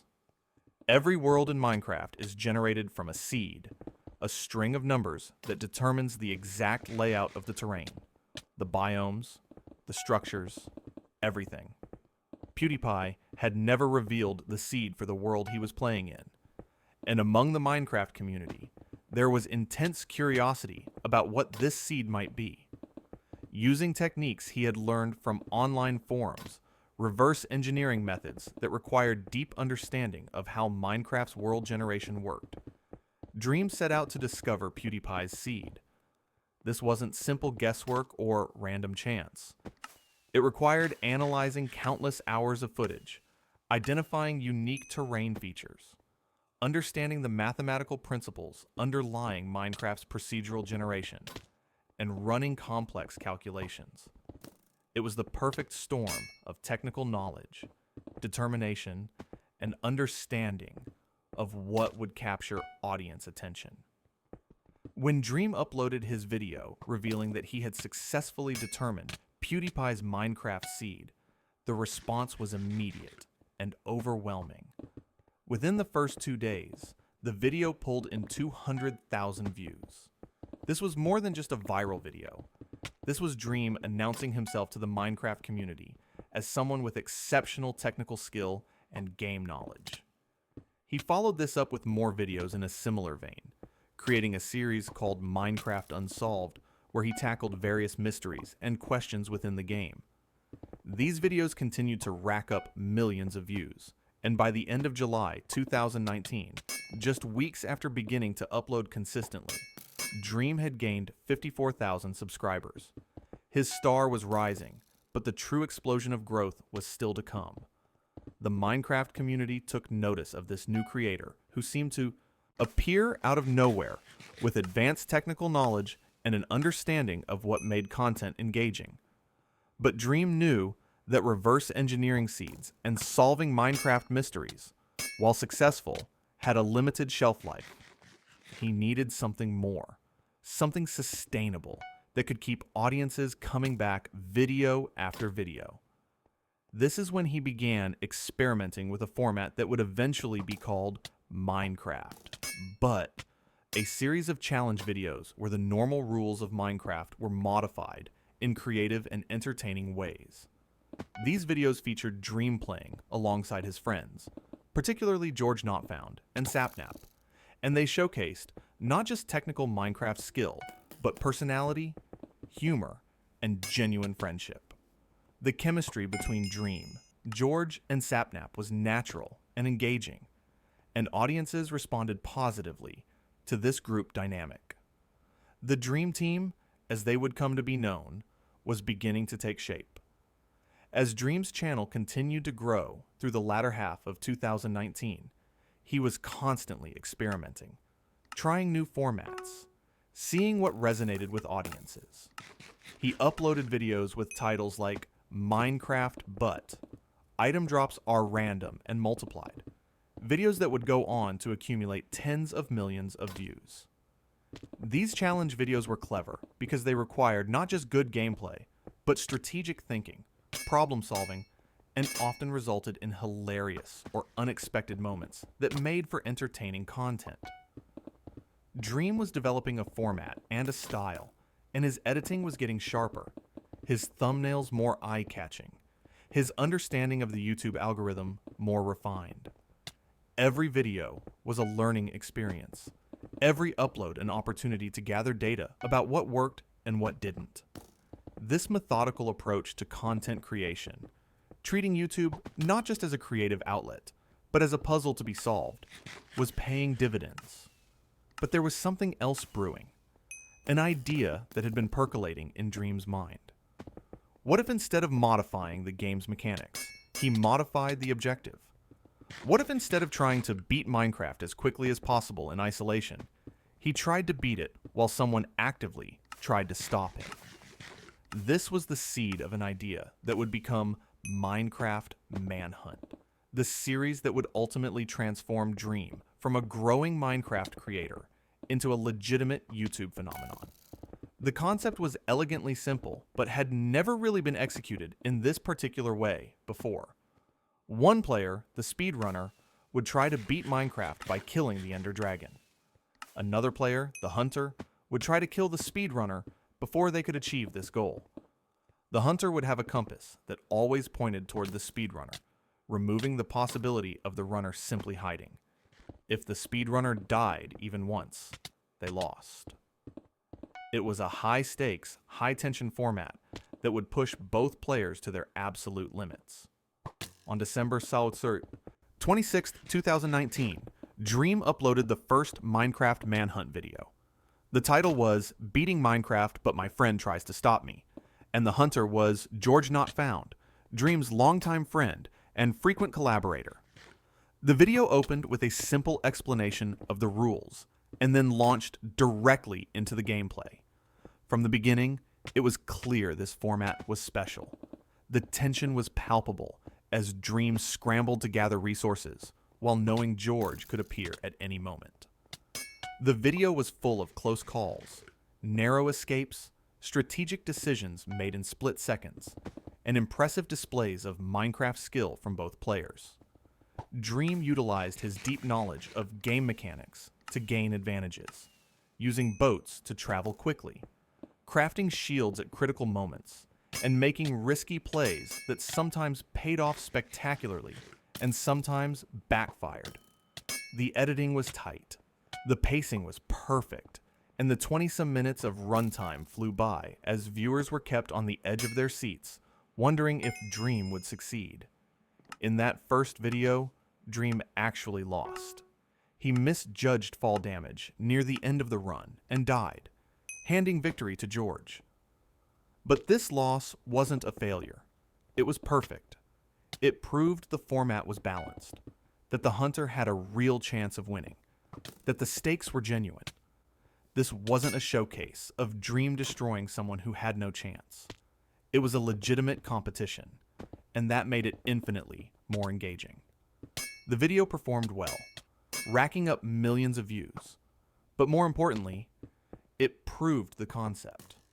Dream knew he was onto something special, and he immediately began planning the next installment. The second Minecraft Manhunt followed a similar format, still just Dream versus George, and again, the video was a success. But Dream was already thinking bigger. The format was good, but what if they raised the stakes? What if instead of one hunter, there were two? This would make the challenge exponentially more difficult for Dream, requiring even more creative problem solving and skilled gameplay. The third Minecraft Manhunt video introduced Sapnap as a second hunter alongside George, and the resulting video would become one of Dream's biggest successes. The video titled Minecraft Speedrunner vs2 Hunters would go on to accumulate tens of millions of views and mark the moment when Minecraft Manhunt truly exploded into the mainstream consciousness of the Minecraft community. The Two Hunters video was spectacular. With two people hunting him, Dream was constantly under pressure, forced to make increasingly risky and creative plays to stay alive. He pulled off impressive parkour, utilized game mechanics in ways that seemed almost impossible, and displayed a level of quick thinking and decision-making that left viewers amazed. One particularly memorable moment involved Dream jumping into lava in the Nether and using an ender pearl to escape behind his pursuers, and through a portal, a move that required perfect timing and nerves of steel. These high-level plays, these big brain moments, as the community would call them, became a hallmark of the Manhunt series. Every video featured multiple jaw-dropping moments where Dream would pull off something that seemed impossible, escaping from situations where victory seemed hopeless, and these moments made for incredibly compelling content. The success of the Two Hunters video convinced Dream to continue escalating. The next logical step was 3 hunters, then 4, and eventually 5. With each additional hunter, the difficulty increased dramatically, and Dream had to become even more creative in his strategies. He began using tactics that seemed almost like cheating, but were entirely within the rules of the game. He would craft boats mid-air to negate fall damage, place water buckets at the last possible second, use fishing rods to pull hunters off bridges, and utilize the environment in ways that demonstrated a mastery of Minecraft's mechanics that few players possessed. These weren't just skilled plays, they were showcases of someone who understood the game at a fundamental level, who had spent thousands of hours, not just playing, but studying every system, every interaction, every possibility. The Minecraft Manhunt videos became events in themselves. Each upload would garner millions of views within hours, would trend on YouTube, would spark countless discussions and analysis videos from other creators trying to break down exactly how Dream had pulled off certain moves. The community became invested not just in whether Dream would win or lose, but in seeing what impossible play he would manage next, what new strategy he would employ, what creative solution he would find to seemingly unsolvable problems. The format was so successful that it spawned countless imitators, with other creators attempting their own versions of Manhunt, though none quite captured the magic of Dream's original series. Part of what made the Manhunt series so compelling was the genuine friendship and banter between Dream and the hunters. These weren't strangers competing in a cold, professional manner. They were friends who had known each other for years, and that friendship came through in the content. The hunters would crack jokes as they chased Dream. Dream would trash talk as he narrowly escaped, and there were moments of genuine laughter and enjoyment that made the videos feel authentic and relatable. Viewers weren't just watching skilled gameplay, they were watching friends having fun together, and that human element elevated the content beyond a simple showcase of Minecraft skill. The production quality of the Manhunt videos also improved with each installment. Dream hired editors to help polish the videos, adding dramatic music at key moments, using slow motion to emphasize particularly impressive plays, cutting out the boring parts while maintaining narrative flow. The videos became mini-movies, with clear acts, rising tension, climaxes, and resolutions. They told stories through gameplay, and Dream understood how to structure these stories for maximum engagement. He understood that the best manhunts weren't just the ones where he won easily, but the ones where victory seemed impossible until the very end, where the tension built throughout the entire runtime until exploding in a climactic final battle. As the Manhunt series continued throughout 2020 and into 2021, each video seemed to top the previous one. The grand finales for each hunter count became major events, with Dream pulling out all the stops, attempting plays that seemed suicidal, but somehow worked out. One particularly famous moment involved Dream in the Nether surrounded by all 5 hunters, with seemingly no escape, only to use a pearl to escape, and then immediately return through the same portal to attack the surprised hunters from behind. These moments of audacity, where Dream would do something that seemed completely illogical but turned out to be genius, became the stuff of legend in the Minecraft community. The success of Minecraft Manhunt was staggering. multiple videos in the series reached over 50 million views, with some topping 100 million. In YouTube's year-end statistics for 2020, one of Dream's Manhunt videos ranked in the top 10 most trending videos of the entire year. The series had transcended being simply successful Minecraft content and had become a genuine cultural phenomenon within the gaming community. Dream had achieved what every content creator dreams of. He had created something truly original, something that defined a moment in YouTube history, something that would be remembered and discussed for years to come. But Minecraft Manhunt was only one aspect of Dream's rapidly expanding presence on YouTube. Even as the Manhunt series was taking off, Dream was also developing a reputation in another area of Minecraft: speedrunning. Speedrunning is the art of completing a video game as quickly as possible, often using advanced techniques, deep game knowledge, and occasionally exploiting glitches or unintended game mechanics to save time. Minecraft speedrunning had grown into a serious competitive scene with dedicated leaderboards, strict verification processes, and a community of runners constantly pushing the boundaries of what was possible. Dream, with his deep understanding of game mechanics and his technical skill, was naturally drawn to this competitive aspect of Minecraft. Speedrunning in Minecraft comes in several categories, but one of the most popular and prestigious is Random Seed Glitchless, where runners start a new world with a randomly generated seed and attempt to beat the Ender Dragon as quickly as possible without using major glitches.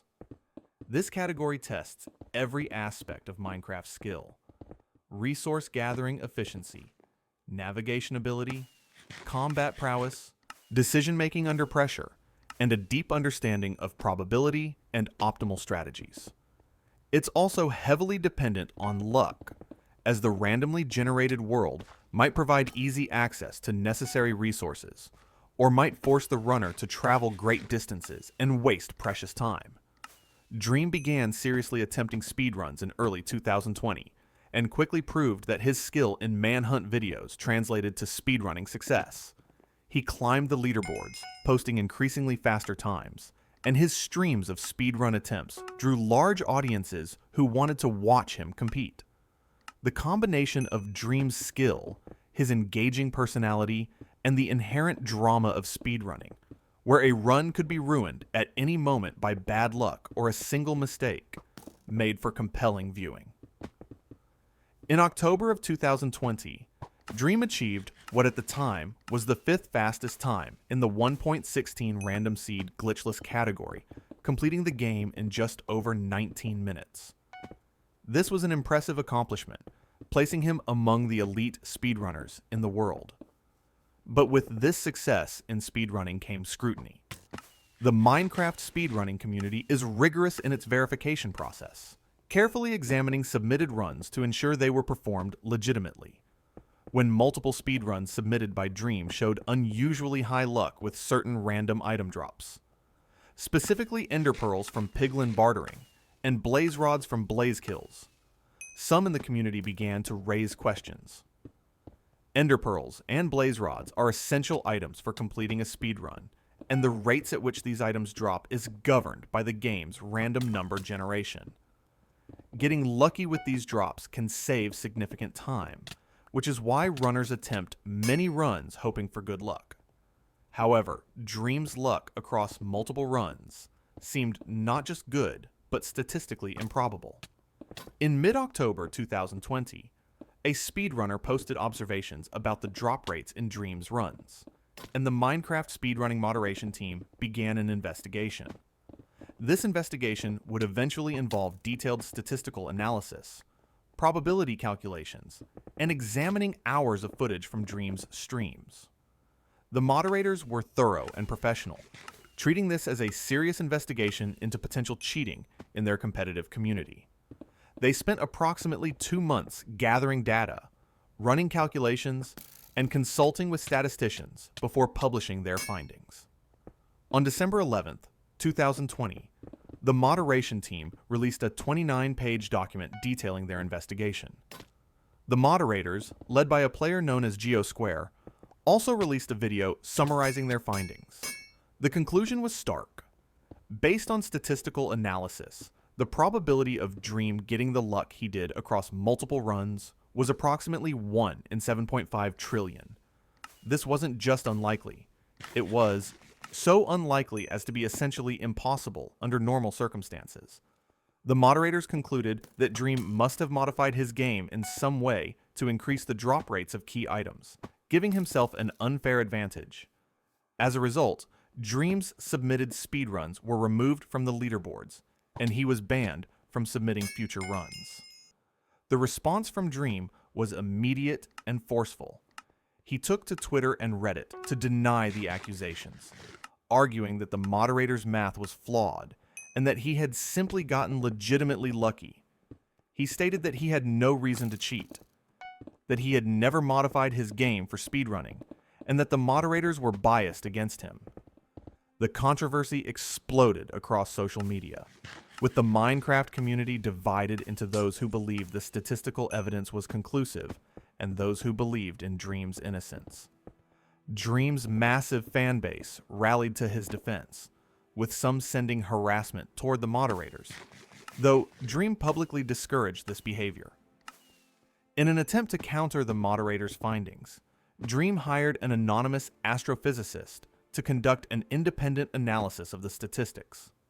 He released this analysis in a video in late December, where the anonymous expert argued that the moderators had made errors in their calculations, and that the actual odds of Dream's luck were approximately 1 in 10 million, later revised to 1 in 100 million.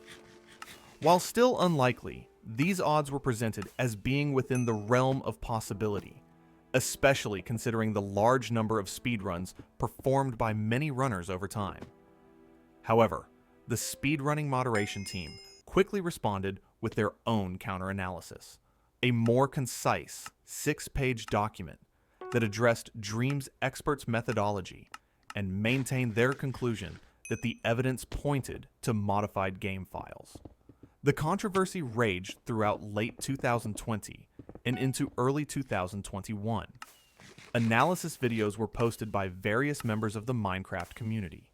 Debates erupted across social media, and the situation became increasingly toxic as passionate fans on both sides attacked each other. The drama was exhausting for everyone involved, and as weeks turned to months, the intensity gradually died down, though the question remained unresolved. Dream eventually stated that he accepted the moderator's decision to remove his runs, though he maintained he hadn't intentionally cheated. Most of the community moved on, with Dream focusing on other content and the speedrunning community continuing with their competitions. Then, on May 30th, 2021, nearly 6 months after the initial controversy, Dream made a surprising admission.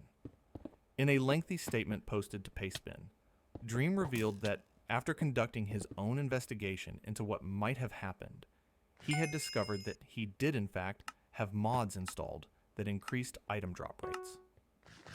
These mods had been developed for his challenge videos, where modified drop rates made for more entertaining content. But Dream claimed he hadn't realized these modifications were still active when he did his speedruns. He apologized to the moderators for dragging them through months of controversy, acknowledged that he had been wrong, and took full responsibility for what had happened. He explained that when the initial accusations were made, he had genuinely believed he hadn't cheated, but his paranoia and defensive reaction had prevented him from thoroughly investigating the possibility that he might have inadvertently had mods active. This admission was met with mixed reactions.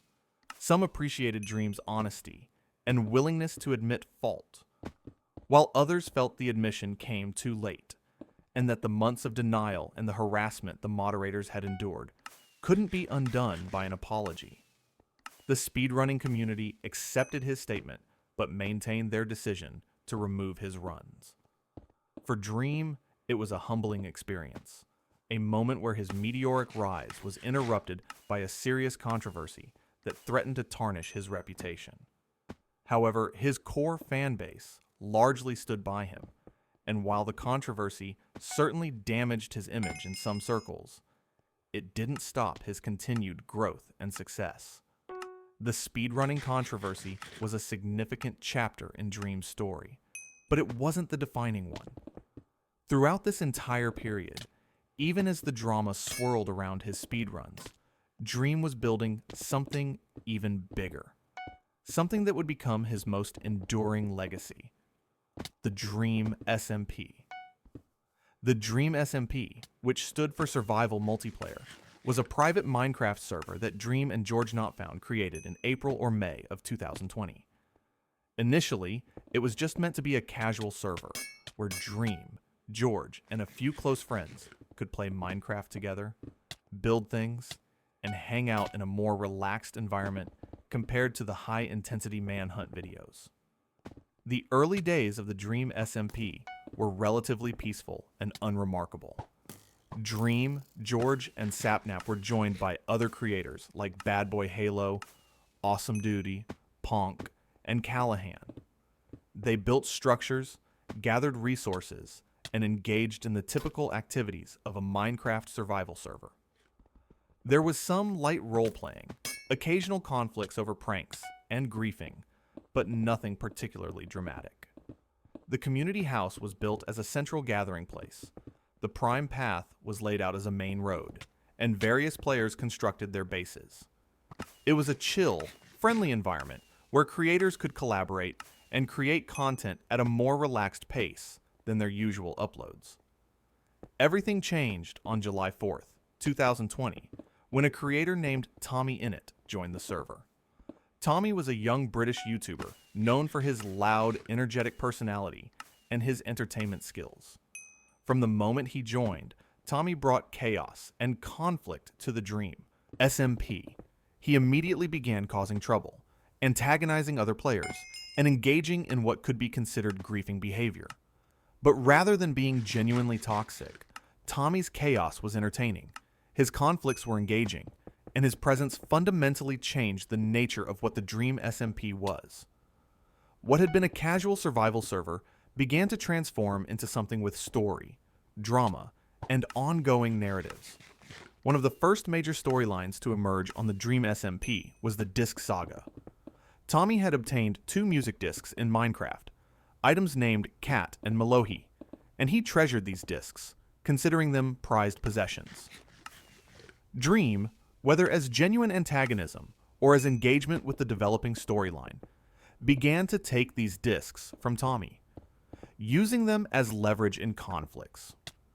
What started as a simple conflict over virtual items in a video game slowly evolved into something much more elaborate, a months-long saga that would see the discs change hands multiple times, with both Tommy and Dream enlisting allies, forming factions, and engaging in increasingly elaborate conflicts over ownership of these symbolic items.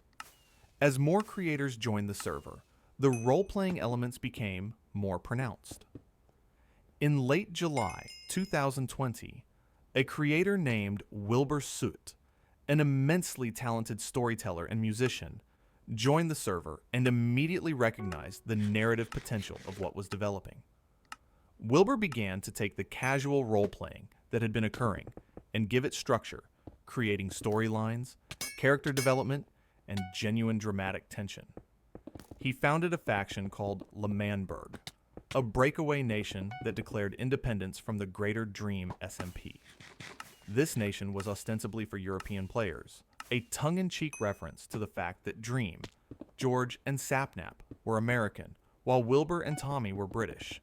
But it quickly became much more than a joke. L'Manberg's declaration of independence sparked the first major war on the Dream SMP. Dream, in his role as the de facto leader of the Dream SMP faction, refused to recognize L'Manberg's independence and declared war. This war, which lasted from late July into early August 2020, featured multiple battles, political maneuvering, betrayals, and genuine dramatic tension. It wasn't just people playing Minecraft and fighting. It was people embodying characters, making dramatic speeches, forming alliances, and breaking them. creating genuine stakes through their commitment to the roleplay. The war culminated in a dramatic finale where L'Manberg won its independence through a combination of skill, strategy, and an impactful betrayal that would have lasting consequences for the server's story. The success of the L'Manberg War proved that the Dream SMP could be more than just a casual server where friends hung out. It could be a platform for storytelling, a stage for dramatic performances, a canvas upon which complex narratives could be painted. Wilbur Soot, in particular, emerged as a driving creative force, writing storylines, coordinating with other players on character arcs, and treating the server as an improvisational theater production set within Minecraft. Other creators saw the potential and began to invest more heavily in their own characters and storylines. Following the war, L'Manberg entered a period of growth and development. Elections were held, with multiple parties running campaigns and players voting for their preferred leader. This election arc showcased the server's ability to create engaging content through political drama, debates, and campaign promises. The election results were genuinely uncertain, with multiple candidates having legitimate shots at winning, and when the final results were announced, they sparked the next major storyline of the server. Wilbur and Tommy's party lost the election, and a player named Jay Schlatt, who had formed a coalition with Quackity, won the presidency. Schlatt immediately declared himself emperor, exiled Tommy and Wilbur from L'Manberg, renamed it Manberg, and began what was essentially a tyrannical rule. This led to the Manberg versus Pogtopia War, another major conflict that would reshape the server. Tommy and Wilbur, now exiled, formed a resistance faction called Pogtopia and began recruiting allies to help them reclaim L'Manberg. This storyline ran for months, with multiple plot threads, character development, and building tension. Wilbur's character, in particular, underwent a dark transformation, becoming increasingly unstable and nihilistic as the conflict dragged on. The war culminated in a massive battle in mid-November 2020, where Pogtopia successfully overthrew Schlatt's government. However, in a shocking and dramatic conclusion, Wilbur triggered an enormous amount of TNT that had been hidden beneath L'Manberg, destroying the nation he had founded. In his final moments, Wilbur's character was killed by his own father, Filza, who had just joined the server for the first time, creating one of the most dramatic and emotionally impactful moments in the server's history. But the drama didn't end there. Technoblade, another legendary Minecraft creator who had joined the server, revealed that his anarchist beliefs meant he could never support any form of government, even one led by his former allies. He summoned two withers, devastating boss mobs that caused additional destruction to the already ruined L'Manberg. This betrayal shocked viewers and created new conflicts and alliances that would drive future storylines. The ruins of L'Manberg became a physical representation of the server's evolved narrative, a monument to past conflicts and a promise of future drama. The Dream SMP had evolved into something unprecedented in Minecraft content creation. It wasn't just a server where people played Minecraft. It was an ongoing narrative, a serialized drama that played out through live streams and videos. Over the course of months, viewers became invested in characters, in storylines, in the relationships and conflicts between different factions. The server had its own lore, its own history, its own mythology. Characters had multiple lives in the canon, with death having actual consequences. Major events were planned in advance and coordinated between multiple streamers, creating climactic moments where viewers could watch from different perspectives, seeing the same events unfold through different characters' eyes. The level of storytelling on the Dream SMP was remarkably sophisticated for a Minecraft server. Characters underwent development and change. Relationships evolved. Actions had consequences that rippled through future storylines. The creators balanced improvisation with planning, maintaining the spontaneity that made streams entertaining, while ensuring that major plot points were coordinated and impactful. Wilbur Soot, in particular, deserves credit for bringing a writer's sensibility to the server, understanding dramatic structure, character arcs, and how to create tension and release it at opportune moments. Dream's character in the server's story was complex and evolved significantly over time. Initially, he was portrayed as a relatively neutral administrator figure, intervening in conflicts to maintain balance.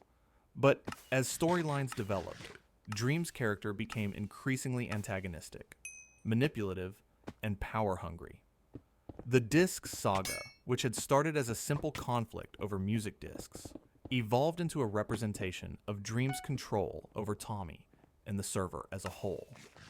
Dream's character used the discs as leverage, as symbols of his power, and the conflict became about freedom versus control, independence versus manipulation. This character work culminated in January 2021 with the Disc Confrontation, a massive event that concluded the Disc saga. In this storyline, Tommy and his allies confronted Dream in a secret underground base, where Dream had been keeping the music discs and planning his total domination of the server. The confrontation was dramatic, emotional, and featured some of the best roleplay seen on the server. Dream's character monologued about his plans, revealed he had been manipulating events behind the scenes for months, and demonstrated his willingness to destroy everything to maintain control. However, Tommy's allies arrived to save him, and Dream's character was captured and imprisoned in a specially constructed prison called Pandora's Vault. The Disc Confrontation stream was viewed by over 650,000 concurrent viewers on Tommy's Twitch channel, making it the third highest concurrent viewership for any stream on the platform at that time. It was a cultural moment within the Minecraft community, with creators and fans across the world tuning in to see how this months-long storyline would conclude. The success of this event demonstrated the incredible engagement the Dream SMP had generated, the investment viewers had in these characters and stories, and the potential for Minecraft to be used as a medium for genuine storytelling. Following Dream's imprisonment, the server entered new eras with different storylines. The Eggpire arc focused on a mysterious red corruption spreading across the server. Las Nevadas, a casino and nation founded by Quackity's character, became a new center of political intrigue. Wilbur's character was eventually revived, leading to new conflicts and storylines. The server continued to evolve, with new members joining and adding their own characters and plots to the expanding lore. Tales from the SMP, a spin-off series created by Carl Jacobs, explored backstories and alternative timelines, adding even more depth to the server's mythology.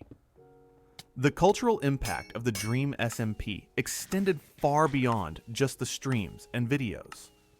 The server spawned an enormous fandom that created art, music, animations, and written stories based on the server's characters and events. Fan animators like SEOADeist created stunning animated videos set to music, illustrating key moments from the server's history. Musicians created songs about characters and events, with some original songs garnering millions of views. The amount of fan-created content inspired by the Dream SMP was staggering, creating a virtuous cycle where the canon content inspired fan works, which in turn drew more viewers to the canon content. The Dream SMP also attracted notable guest appearances from major creators outside the usual cast. Mr. Beast, one of the biggest creators on YouTube, appeared on the server for a special event where he hid $100,000 worth of gift cards for players to find. Other notable guests included Pokimane, Ninja, Lil Nas X, and many others, each adding their own moment to the server's history. These appearances brought even more attention to the server and demonstrated its status as a significant cultural phenomenon within the gaming and creator communities. However, the Dream SMP's success also came with challenges. Coordinating storylines between dozens of creators with different schedules and creative visions became increasingly difficult. Some members lost interest or became too busy with other projects to regularly participate. The death of Technoblade in June 2022 was a devastating blow to the community and made continuing some storylines feel inappropriate. By late 2022 and into 2023, activity on the server had significantly decreased, and while it was never officially shut down, it effectively ceased being a platform for regular content creation. In March 2023, Dream mentioned that a second season of the Dream SMP was unlikely due to members being busy, losing motivation, and the complications arising from Technoblade's death. On April 10th, 2023, many members logged onto the server, together to finally kill the Ender Dragon, an achievement that had been deliberately left incomplete since the server's inception. This felt like a final farewell to the server that had defined an era of Minecraft content. The Dream SMP had run its course, but its impact on Minecraft content creation, on streaming culture, and on how creators approach collaborative storytelling would endure. Throughout the rise of the Dream SMP and the ongoing success of his Manhunt series, Dream was also participating in another major competitive Minecraft event, the Minecraft Championship. MC Championship, or MCC as it's commonly known, was a monthly tournament organized by Scott Major and Nox Crew that brought together 40 of the best Minecraft creators to compete in a series of minigames. The format featured 10 teams of 4 players competing in 8 different minigames, with the top 2 teams then facing off in a finale called Dodgeball to determine the winners. Dream joined MCC in its 6th iteration in February 2020, and from his first participation, it was clear he was a force to be reckoned with. His team, which included fellow creators like Sapnap and George at various points, performed well in his debut, and Dream began to develop a reputation as one of the strongest individual competitors in the event. His skill in parkour-based games was particularly notable, and his competitive drive meant he took the tournament seriously, practicing extensively before each event. Dream's first major MCC victory came in MC Championship 8 in August 2020, and it was particularly significant because he was teamed with his rival Technoblade, along with King Burren and Michael Mitchell. This team, the Pink Parrots, was viewed as one of the strongest teams ever assembled, featuring 2 of the best PvP players in the competitive Minecraft scene. The event itself was highly anticipated, with many viewers tuning in specifically to see Dream and Technoblade finally team together rather than compete against each other.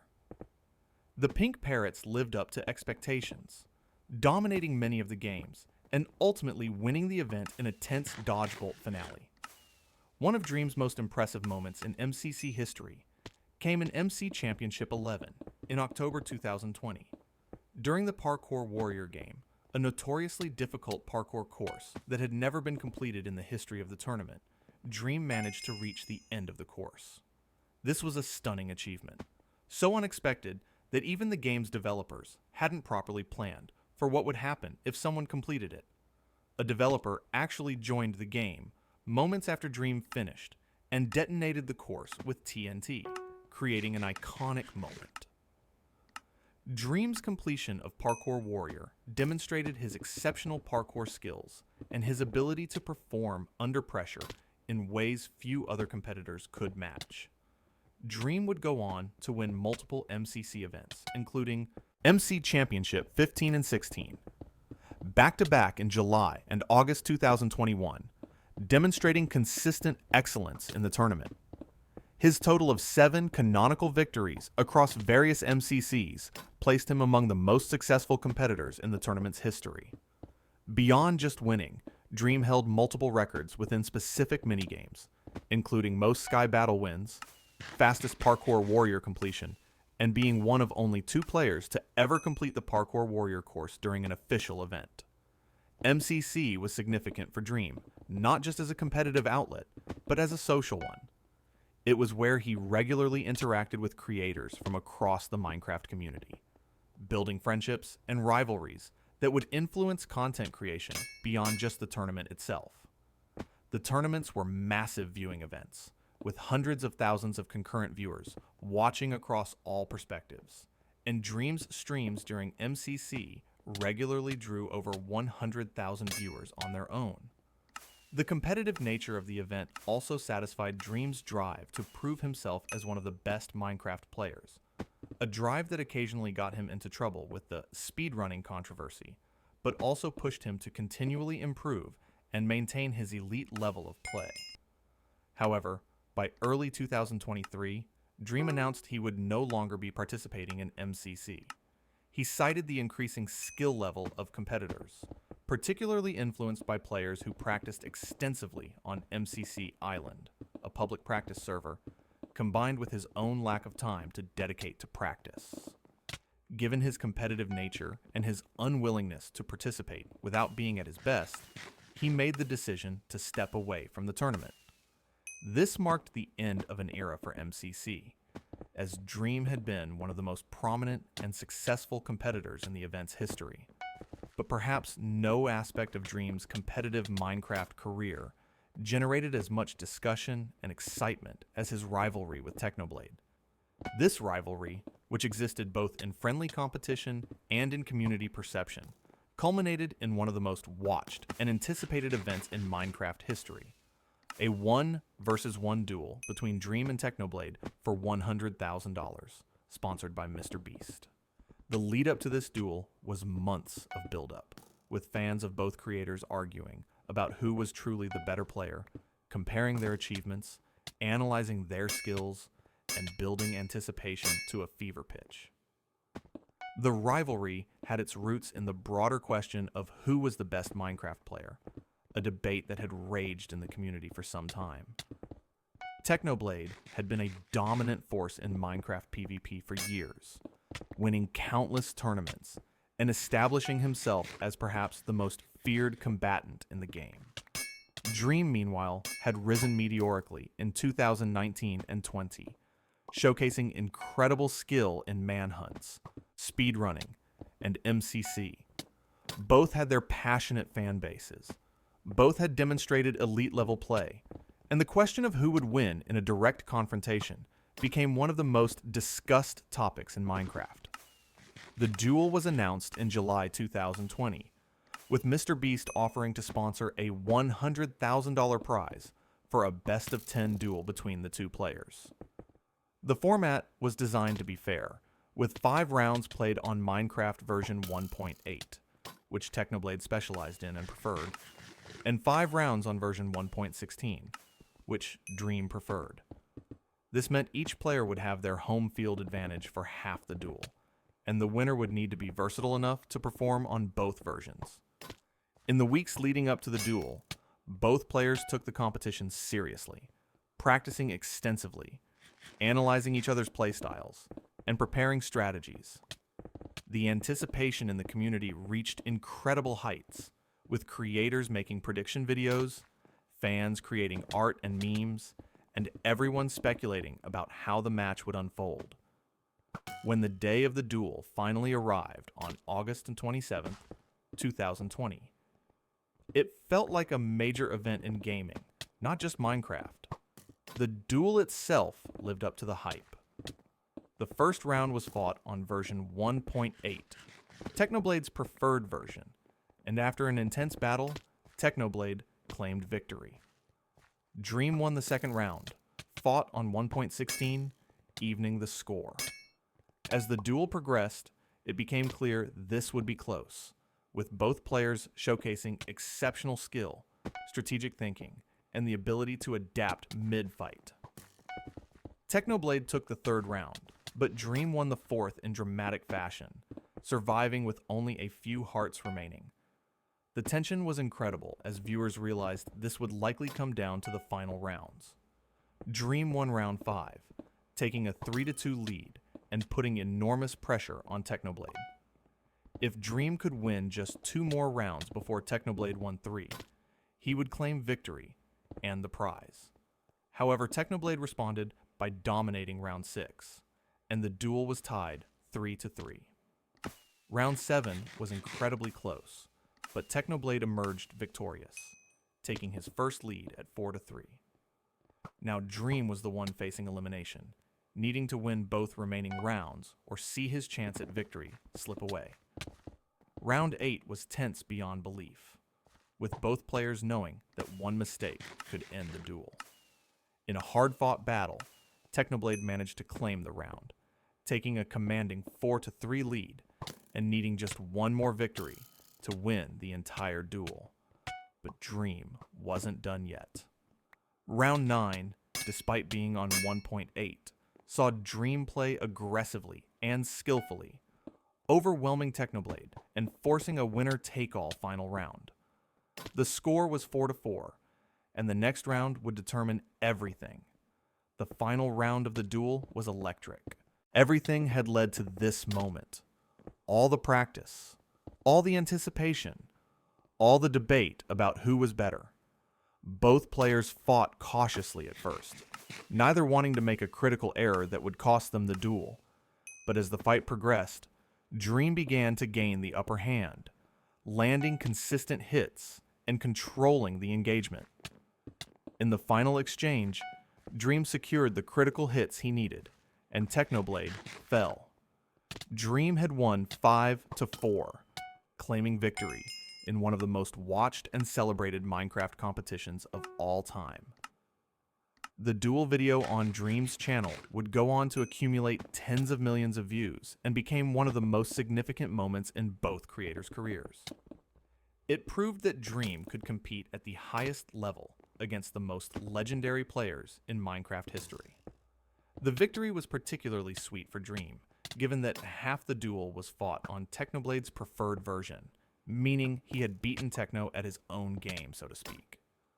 For the community, the duel provided a definitive answer to months of speculation, though in truth, both players had proven themselves to be exceptionally skilled, and the closeness of the match demonstrated that the gap between them was razor thin.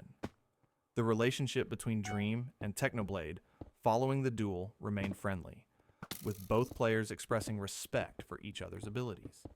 They would later team together again in Minecraft Championship 8, winning that event and demonstrating that they could be an unstoppable force when working together rather than competing against each other. The Dream vs. Technoblade duel remains one of the landmark moments in Minecraft competitive history, a properly hyped and executed event that delivered on its promise and gave fans the conclusion to a rivalry they had been debating for months. Beyond gaming content, Dream also ventured into music, a surprising but ultimately fascinating expansion of his creative output. In February 2021, Dream released his first song titled Road Trip, a collaboration with Piambada. The song was a nostalgic, melancholic track about memories of a past relationship, with lyrics about interstate highways, paved with memories, and the bittersweet feeling of looking back on something that's gone. For a first effort, the song was surprisingly competent, with decent production values and Dream's vocals, while not professionally trained, carrying genuine emotion. The song garnered millions of streams on Spotify within its first week, and accumulated over 25 million views on YouTube, indicating that Dream's fanbase was willing to follow him beyond just gaming content. The success of Road Trip encouraged Dream to continue with music, and in May 2021, he released what would become his most famous and controversial song, Mask. Unlike the more mellow Road Trip, Mask was an acoustic rock song with more aggressive production, and its lyrics dealt with much more personal subject matter. Dream revealed that the song was about his experiences with ADHD, depression, and anxiety, specifically about the feeling of hiding his true self behind a metaphorical mask, pretending everything was fine when internally he was struggling. The lyrics spoke of taking normal pills, a reference to medication, and the pressure to conform to others' expectations, rather than being authentic. The song itself was divisive. Some praised Dream for opening up about mental health struggles and appreciated the emotional honesty of the lyrics. Others criticized the song's lyrics as overly simplistic and the message as potentially problematic, particularly the apparent dismissal of medication as making someone not normal. The controversy intensified when an animated music video was released in June 2021. The video, created by a team called Fire Studios, attempted to tell Dream's story through animation, showing his character struggling in school, being prescribed normal pills, and ultimately throwing them away. The music video became one of the most controversial pieces of content Dream ever released. The animation quality was heavily criticized, with many viewers pointing out technical errors, uncanny character designs, and generally subpar production for a creator of Dream's stature. More seriously, many mental health advocates criticized the video's apparent message that medication was bad or made people not normal, arguing that this could discourage viewers who needed medication from seeking help. The scene of Dream's character throwing away his pills became particularly controversial, seen by some as irresponsible messaging on a topic as serious as mental health treatment. Dream defended the video and song, arguing that it represented his personal experience and wasn't meant to tell others what to do regarding medication. However, the backlash was significant enough that Dream eventually privated the music video, removing it from public viewing on YouTube. The song itself remained available on streaming platforms, where it continued to accumulate millions of streams despite the controversy, with some listeners connecting with its message, while others remained critical of its approach to sensitive topics. Despite the mask controversy, Dream continued making music, releasing Change My Clothes, featuring Alec Benjamin, in August 2021. This collaboration with an established mainstream artist showed Dream's ambitions for his music career, though the song didn't achieve the same level of attention as his previous releases. In June 2023, after signing to Republic Records, a major label, Dream released Until I End Up Dead, his first single on a major label. He followed this with an EP titled To Whoever Wants to Hear in September 2023, which included collaborations with artists like Young Gravy and showcased a more polished professional sound than his earlier independent releases.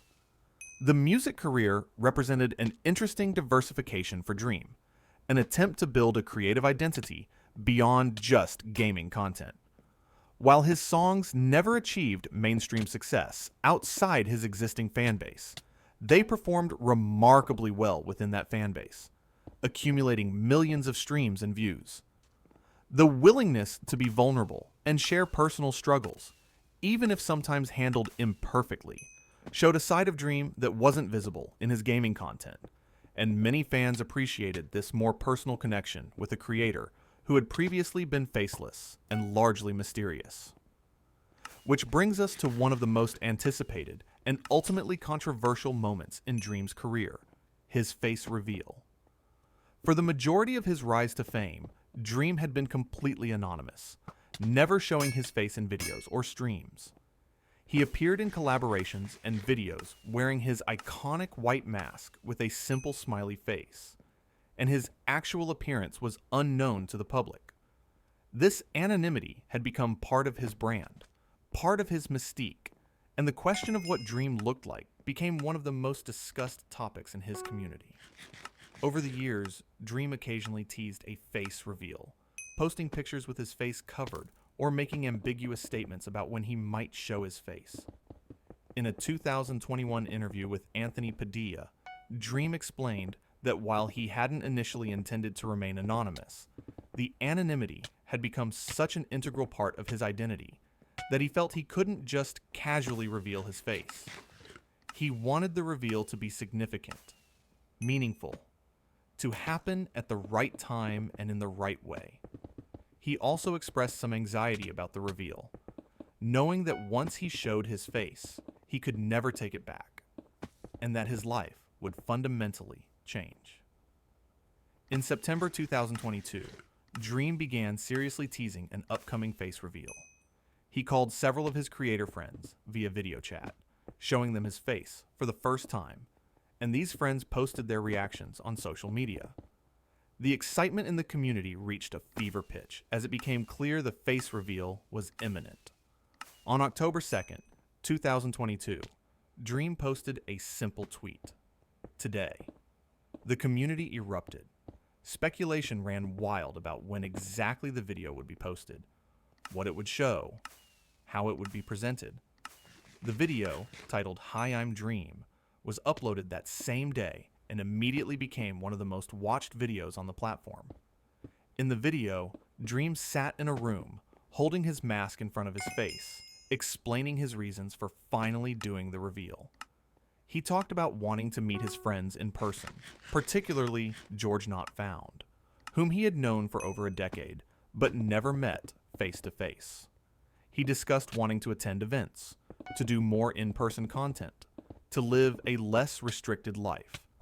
And then, after building tension for about a minute and a half, he lowered the mask and revealed his face. Dream, whose real name is Clay, appeared as a fairly ordinary-looking young man with brownish hair, a slightly rounder face than some had expected, and a nervous but genuine smile. He looked, as many would later comment, like a normal person, and that surprisingly became part of the controversy. The reaction to Dream's face reveal was intensely mixed, and unfortunately, much of the immediate response was negative and cruel. Social media exploded with comments, memes, and jokes about Dream's appearance, with particular focus on his chin and jawline. Comparisons were made to various characters and other creators.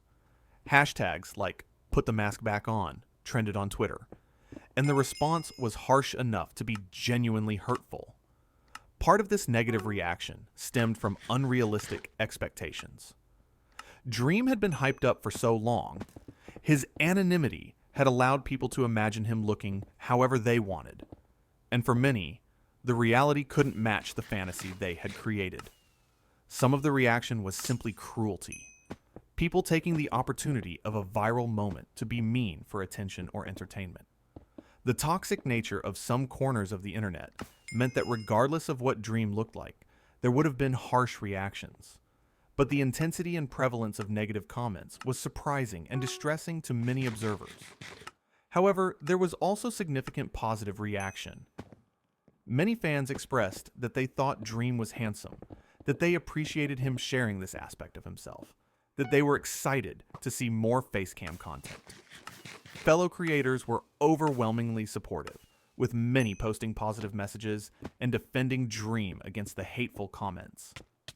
The face reveal video itself accumulated over 60 million views, one of the most watched videos on YouTube that year, and while the comment section had its share of negativity, it also had millions of supportive comments. The psychological impact of such a mixed and often harsh reception to something as personal as showing your face for the first time was significant. Dream addressed some of the negativity in subsequent streams and tweets, sometimes with humor, sometimes with more serious commentary about how the cruelty of internet culture could be genuinely hurtful. He expressed disappointment at some of the reactions, but also appreciation for the overwhelming support from his core fan base and fellow creators. The experience was clearly difficult, making what should have been a celebratory moment into something more complex and bittersweet. In the months following the face reveal, Dream began appearing on camera more regularly, doing in-person collaborations, attending events, and gradually becoming more comfortable with being a public figure in the traditional sense. He collaborated with Mr. Beast on several videos, filmed content with other creators showing his face, and began to build a public persona beyond just the voice and mask that had defined him for years. However, the initial harsh reactions clearly had an impact. In June 2023, just 8 months after his face reveal, Dream uploaded a video titled "Bye" from Dream. In this video, he announced that he was putting the mask back on. He explained that the attention and negativity surrounding his appearance had become overwhelming, that he regretted the stress and hate the face reveal had brought, and that he wanted to return to just being a gamer who wore a mask. He mentioned that he had commissioned a new, higher quality mask that would be more comfortable and professional looking, allowing him to create content while hiding his face again. The decision was met with mixed reactions, with some supporting his choice to protect his mental health, and others disappointed that the negativity had driven him back behind the mask. This decision to put the mask back on was significant because it represented a retreat from the public eye in a way. An acknowledgement that perhaps full transparency and complete openness weren't always the right choice for content creators. Dream had tried to fully demystify himself, to be a regular facecam creator like so many others, and the experience had been negative enough that he chose to go back to anonymity.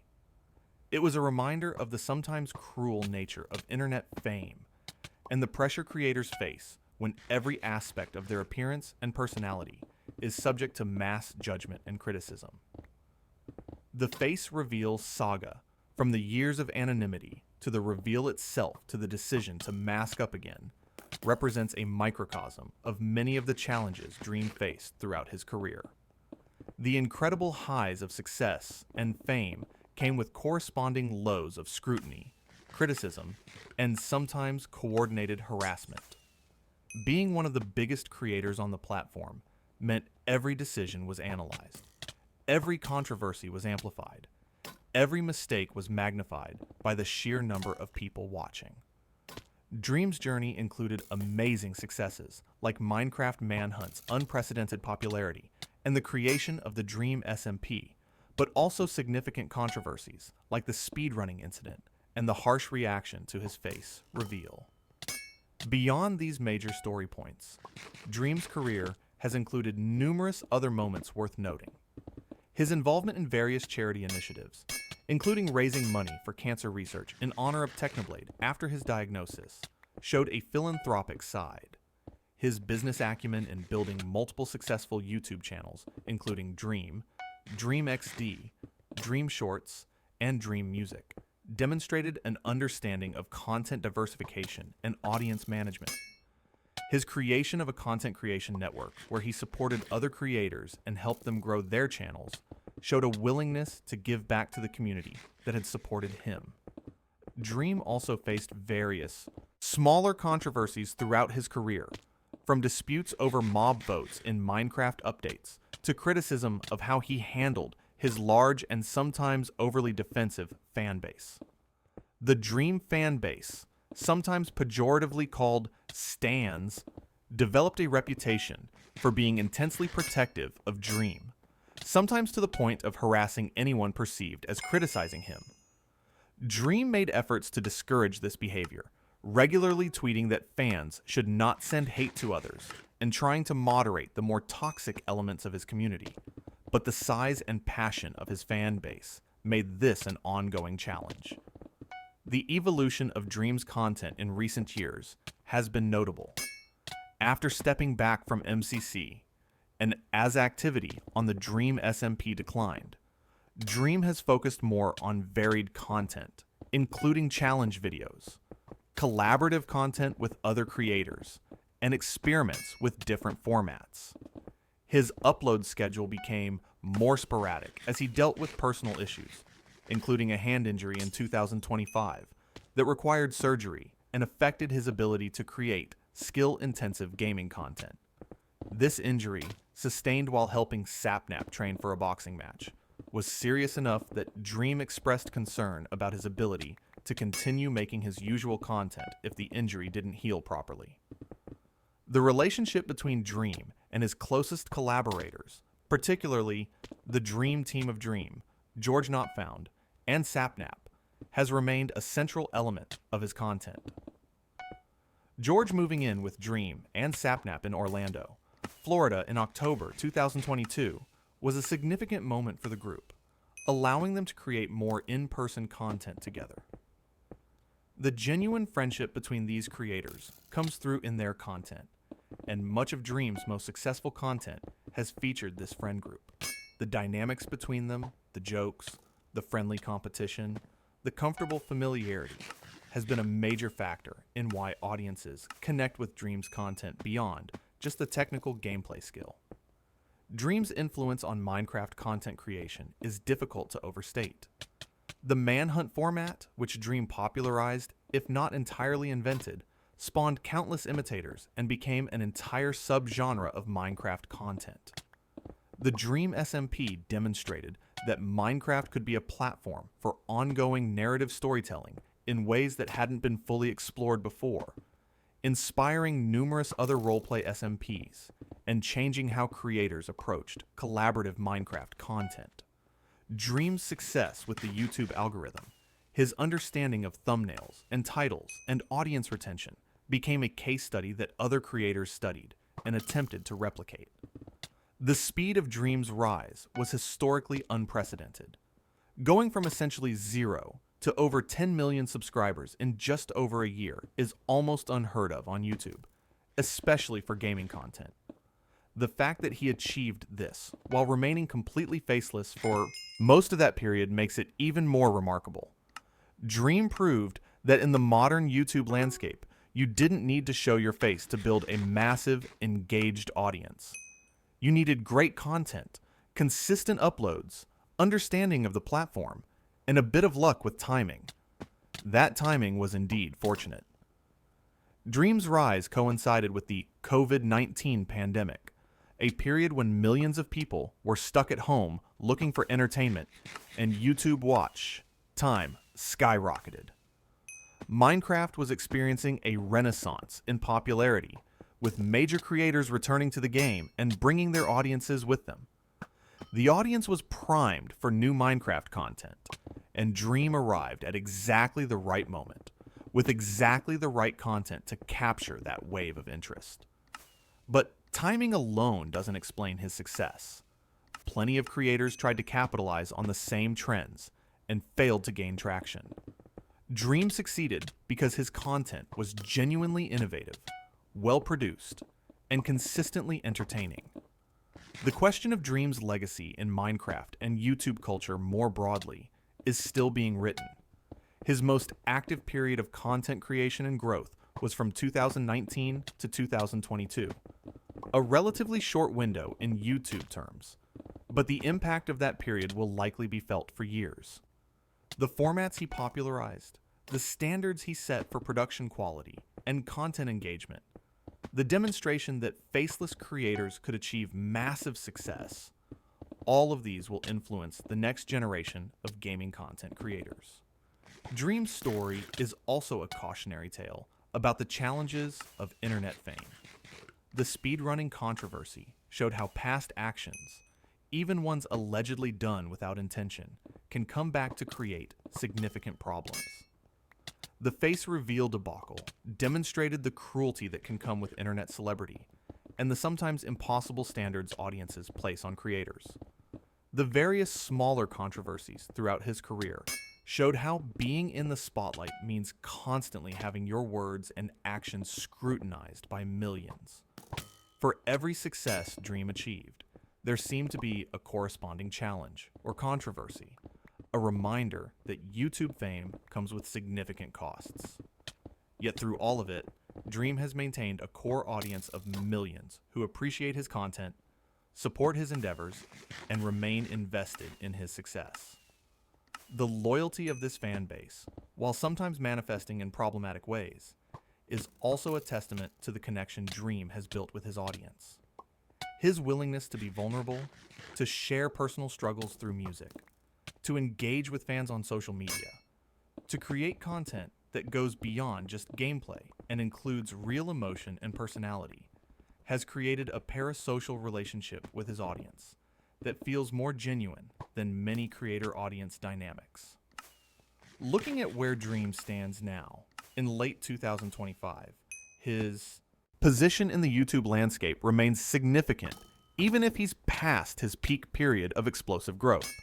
With over 30 million subscribers across his channels and billions of total views, he's cemented his place as one of the most successful Minecraft creators of all time.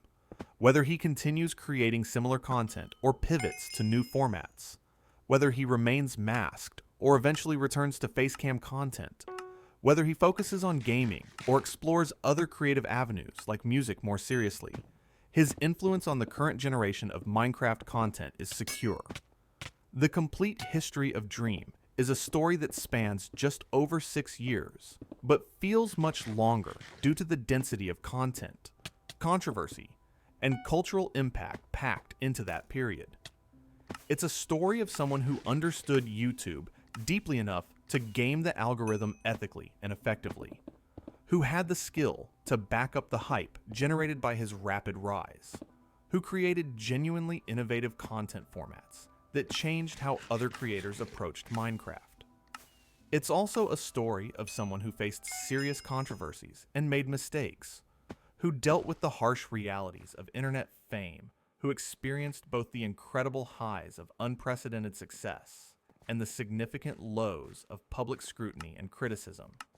From Dream Traps to Dream, from 1,000 subscribers languishing in obscurity to 30 million subscribers and global recognition, from anonymous gamer to controversial celebrity to masked creator. Once again, the journey has been anything but straightforward.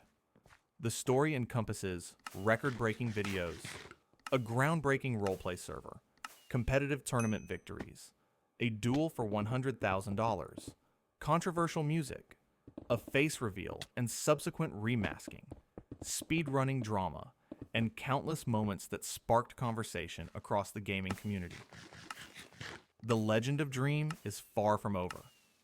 New chapters will be written as he continues creating content, as he navigates the evolving landscape of YouTube and gaming, as he responds to new challenges and opportunities. But the chapters already written, from the Potato War origins to the Manhunt explosions, to the Dream SMP's narrative complexity, to the competitive triumphs and personal controversies, have already secured his place in internet history. Love him or hate him, find his content brilliant or problematic, admire his skills or question his methods, there's no denying that Dream represents a significant moment in YouTube gaming culture. A creator who achieved extraordinary things in an extraordinarily short time, and whose influence will be felt for years to come. As this story of Dream comes to a close, as we've journeyed through the rises and falls, the innovations and controversies, the friendships and rivalries, the masked anonymity and brief unmasking, and return to the mask, we're left with a complex picture of internet fame in the modern era. Dream's story is unique in its specifics, but universal in its themes. The desire to create, to be recognized, to achieve something significant.